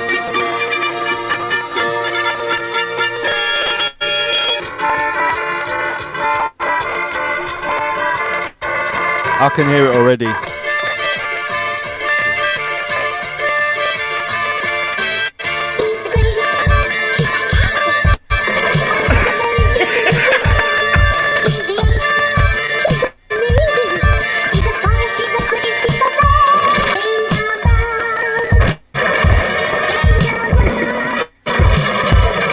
Hold on. Fasten your seatbelt. I can feel it coming. Can feel it.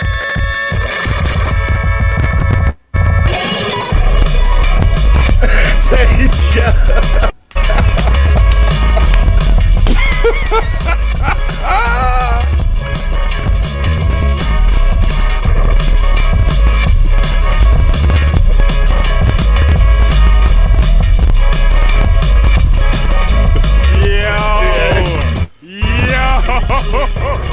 You know that guy in Human Traffic? Yes.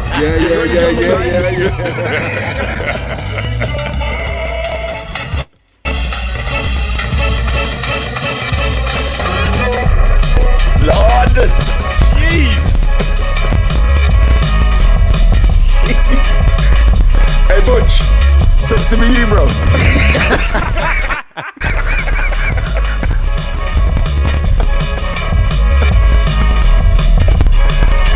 One Platts. Murder.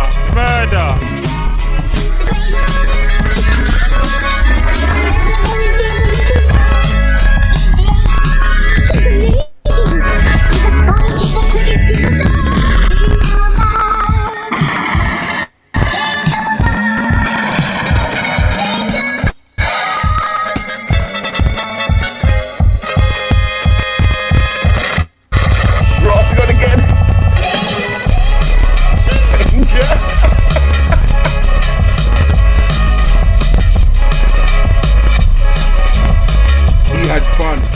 He had fun making this. Yo, I want to hear this on my big set. Yeah.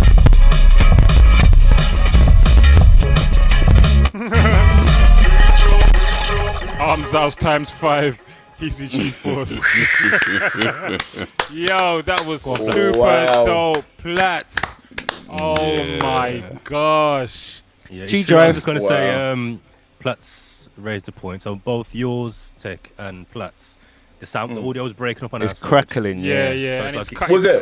It's stuttering as well, times as well, yeah. So I want to hear that okay. directly. Yeah, but you're going to have to send that to us direct, stars. Send that over. Yeah. One I could time. put it in the brand, maybe. Yeah, okay. Boy. Yeah, man. Danger, man. If they ever do like a new version, well, they did do a new version, and I think the theme tune was just pants. Rubbish. Yeah, they need to just just fix up. Yeah, and there's two candidates. Well, probably now 3 candidates for a replacement. If they do a newer series, as long as they don't try and change the animation like they did with Thundercats, we'll be okay. Yeah. Yo, that was dope. I like the way he came in with the dance or flex at first. Yeah. And then he just dropped into the drum and bass. Onto the 880 something. I just felt it straight away because Platts ain't regular. When you listen to Platts, you got to think ahead. You know what I mean? And I knew, I was just like, all right, I can feel. I don't know what's gonna happen, but I know something's. This isn't gonna be it. This isn't gonna be it. Yeah. Platts ain't regular. Big up, my brother. I love that. Salute. Yeah, that was heavy. Man. That was super heavy. That was non-standard. Hold on. Where Karen James come from? Watch her. About yes, we would need it directly so that we can listen to it properly. Well, you know what? We did mumble and say we had the idea that the first Audio Love Theory mix should be all the flips. The flips, yes. Yeah, Yes, just to we celebrate 1 year. So we might need to have a little meeting and put all of that together. So all of the flips that we know and love, we put together. Yeah. And then, I'm not against it. I was just highlighting Karen James's brightness. Oh, no. She's in the inbox family, innit? Hold on. Guys, can you see? What are you putting? Frick. Other way. The other way. I'm just seeing the hands going like this. Oh, see. Yeah, he's chopping shit right as we speak. He's cooking. He's cooking. He's cooking. He's cooking. You know what? He probably threw down the 16 as well when we were listening to the last one. I've got it now. He's got it. He's got it. Look, he's cooking. Funny. Oh, mate. Yo, it's Butcher's next, man. It's Butcher's next. Don't jump in front of Butcher again. Go on, Butcher. No, he'll throw a second verse on while Butcher's tune's playing. Exactly. I've got to swap my audio, so just give me a thumbs up when you can. All right. Cool. You can hear what I'm doing. Yeah, the Platz's Danger Mouse and my Danger Mouse is in the brand now, down at the bottom. Croc. In the respect, sir. This is the Real Soundcheck podcast. Yeah, we got you, Butch. We can hear that. Yeah.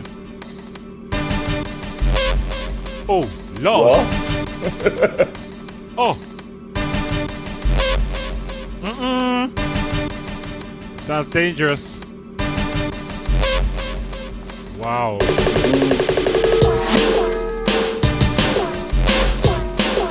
Oh, that mercy.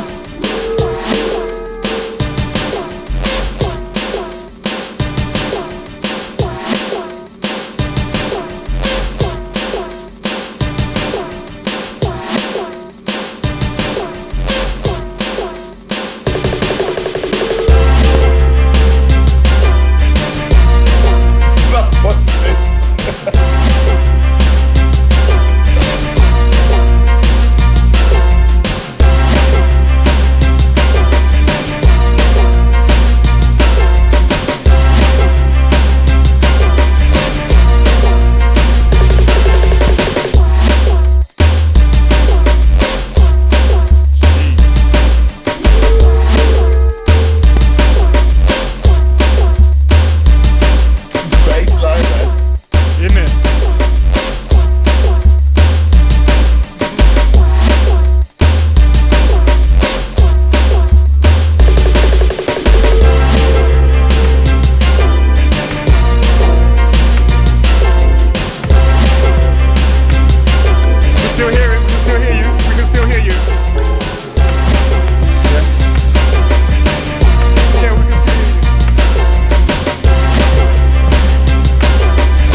Ross, what happened Where'd there? that come from?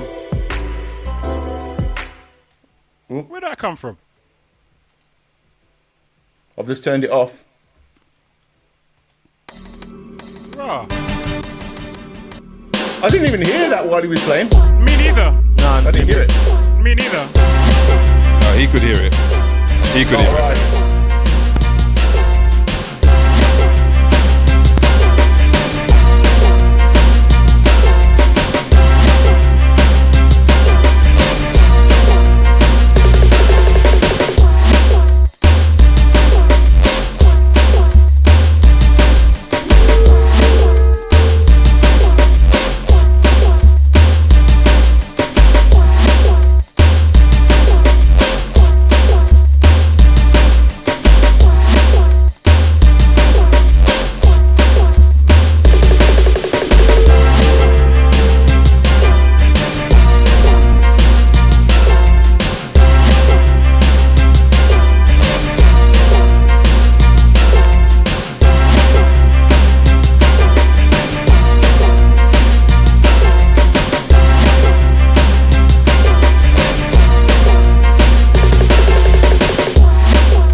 And here's your host, Butch Cassidy. Rotted.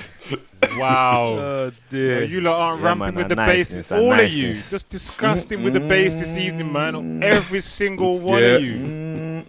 Every single one of you.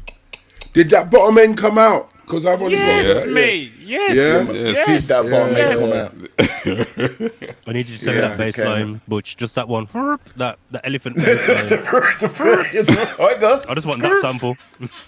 Oh, you mean the drum and bass? Yeah, I know what you're talking. I just want the bass sample. That's all I need. Man said, Tough. Frick, you got yours. You got yours You're right. to drop for us. Get your Not yet. shut it off, man. Play the signal. Come on, man. I've just literally just chopped it up. All right, come on, man. Come on the fly. Do something. Do something. Make it happen, man. Do Yo, something. Tech, make it happen. Hit it. See what I would do? I would sit with this for a bit and just play with the pads. Let's hear some of the process. He's the greatest. What I'll do is I'll chop it up into smaller pieces. Basically, I've just chopped everyone on the one. Right. Okay. He's the strongest, biggest, longest, he's the I'll just play with it until I find something, and then I'd start chopping it up into micro pieces. Like this now, I'd go. I'll do something with that potentially.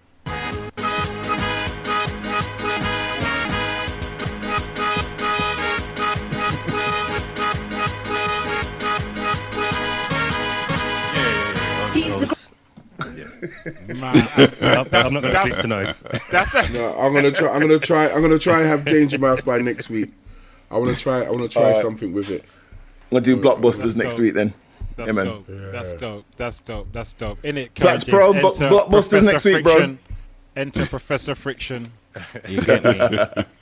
Into the lab. Can I raise this into the atmosphere of our family and friends and so forth?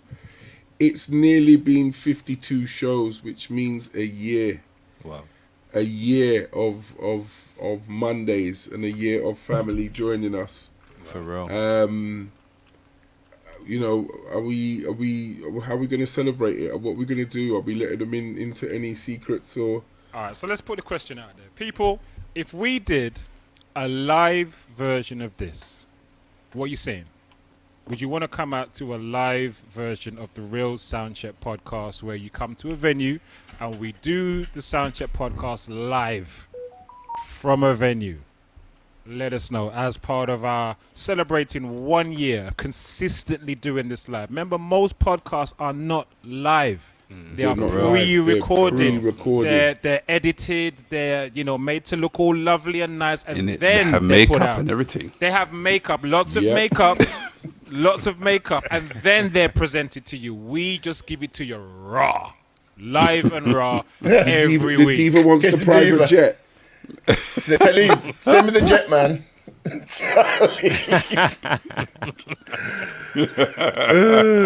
I got you, Diva. I got you.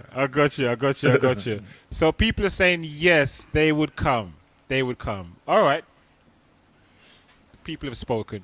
So, I think we should have an online do celebration, like inviting our brother to come on and have an interview and so forth or whatever. Mixed in with something musical. I don't know, something like that. I don't know.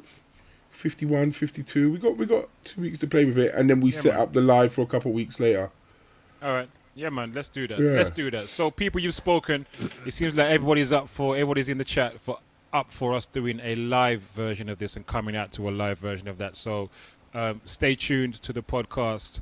We'll give you more. We've been talking about it behind the scenes. And as you've all said, yep, you're up for it. You would come. So yeah, let's do that. And we'll, In vinyl sofa, there's got to be another live of the single. No, Live we could do that. I don't think that's beyond. Remember my bars. Arab movies. Do you know what, Butch? I don't think you would have to remember your bars. It's one of those where you just hold the mic out to the crowd now. You know what I'm saying? For real. You just come on stage and just hold out the mic, and everybody be like, it's the bullshit. Good smelling, top tier selling. Yeah, man. So yeah, we could do that too. We could definitely do that. It'll be fun. It'll be fun. It'll be fun to finish the night like that. Yeah, definitely. It'll be fun. All right, people. So watch this space. We're going to talk amongst ourselves and make that happen for you. So watch this space. We'll keep you posted. All right. I think that's it for tonight. Yeah, man. Yeah, it's 11:15, so we're over time. We came on bang on 9 o'clock. Thank you once again, everybody, for joining us. Salute to everyone in the chat. Salute to the people who have posted comments and joined in the conversations. Thank you for all your comments and participation. Thank you to all the silent listeners as well, who maybe don't have accounts and can't chat and interact with us, but thank you for being here same way. Salute to all the people who are listening to this back on the replay as well. Thank you very much. Please share this with someone and let people know this is what we do every Monday, 9 p.m. UK time, and that we are live. Yes, we are live. L-I-V-E. No filter. No filter in the morning. None of that business. All right. Yo, Croc, on the sign off, would you mind playing the 2 flips again that were crackly first time round? Cool. Yeah, man. Cool. Yeah, all let's right. let them run, man. All right. Anybody got anything to add before we run the flips? When you see the link appear for the playback, remember it's on Spotify and on YouTube. Just for anything, if you want to put it out to a friend, let them know what's going on. Just remember Spotify and YouTube to watch back and listen back on, please. Please do. All right, brothers, thank you so much. Salute to the brothers on screen. Friction, Sir Knight, Dave Knight, Brother Technical, Fire Diesel, Mr. Diesel, Butch Cassidy, and yours truly, DJ Croc. We are signing off, people. We're going to end with a technical first, the Danger Mouse. Boom bap! Boom bap. That's what you called it, bro. Danger Mouse. Isn't it? Boom. Yeah. Boom. Danger Mouse. Boom bap. Danger Mouse. Bruku. Bruku. You got that tune like a Bruku. Bruku. Can you hear that? Yeah.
Of danger, where evil takes its stand, there's a hero not in comics, but in this great land. Danger Mouse, they call him, with courage so grand. He's out there saving the world, protecting every strand, from Croydon to Timbuktu, from Rienz to Queens. Kicking ass, stopping evil by all means. Roam the land nationwide, with trusty Penfold by his side. I sit upon the rhythm when I ride, snuffing out the opposition. It almost isn't fair, but bad guys in trash, they need Obamacare. So raise a toast for the efforts of this pint-sized man. Ask, can he save the day? I say, yes, he can. Yes, he can. Danger Mouse, Danger Mouse, Danger Mouse, Danger Mouse, Danger Mouse, Danger Mouse. He's the greatest, he's fantastic. Wherever there is danger, he'll be there. He's the ace, he's amazing. He's the strongest, he's the quickest, he's the best. He's the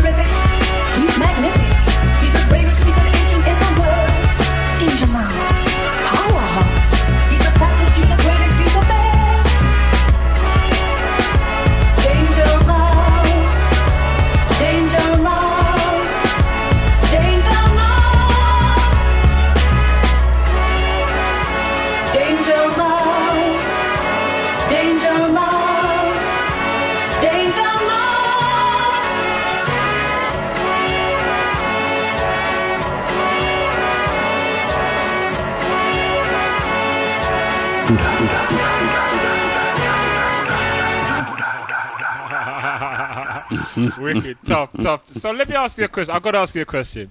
Did you use some AI thing to get Obama's voice to say, sit up on the rhythm or whatever? You get me?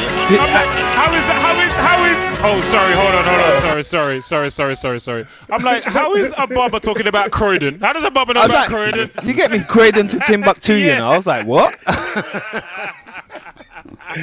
From Reeds to Queens. Yo, all right, nice. Very, very nice. Very creative. Very creative. Definitely. Respect. All right, let's go into Platts Pro Danger 95. All right, here we go. Brace yourselves, people. Brace yourselves. Brace.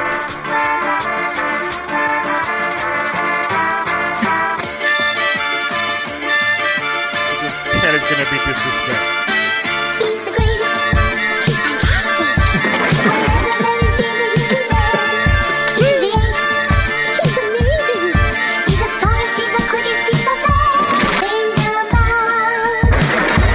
Danger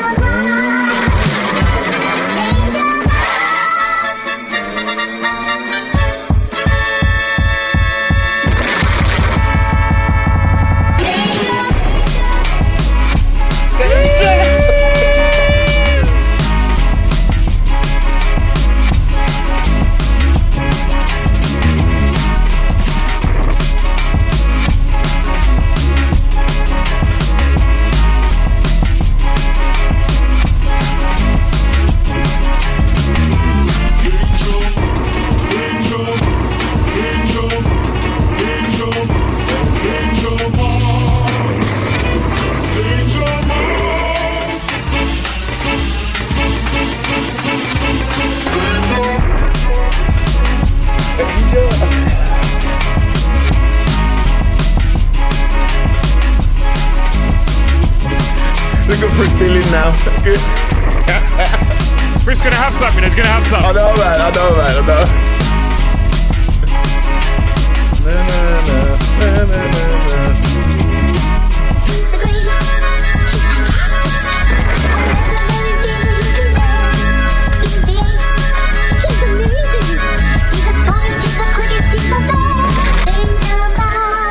Go on, lady.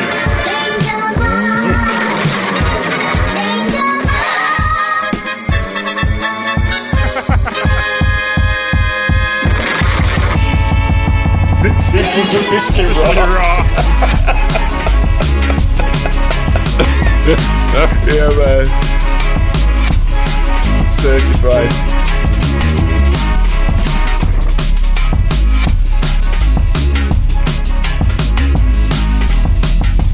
Soft, man. Yeah, man, this is heavy. Yo, Platts. That's tough, man. Messy. Salute. You get me? Mate, when the ace is in the house. Danger. Oops, sorry. Start again. My bad. Sorry, I got them tuned on loop. Sorry.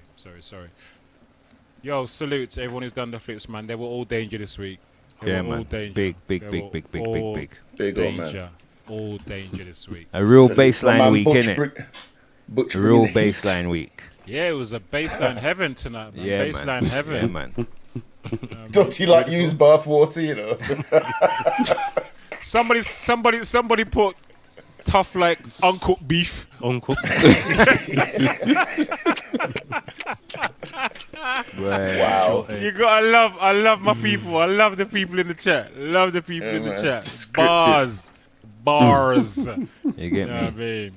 All right, people, it's 22 minutes past the hours of 11. It's time for us to sign off and say good night. Thank you all so much for joining us. It's love, as always. It's love. Thank you so much. As I said, if you want to catch the replay, YouTube and Spotify. All right. Please share the links when you listen back to them. And we'll be back next week, Monday, as usual, 9 p.m. UK time. We are the Real Soundcheck Podcast signing off. Enjoy the rest of your week. Stay blessed. Peace. Boom.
It's a start.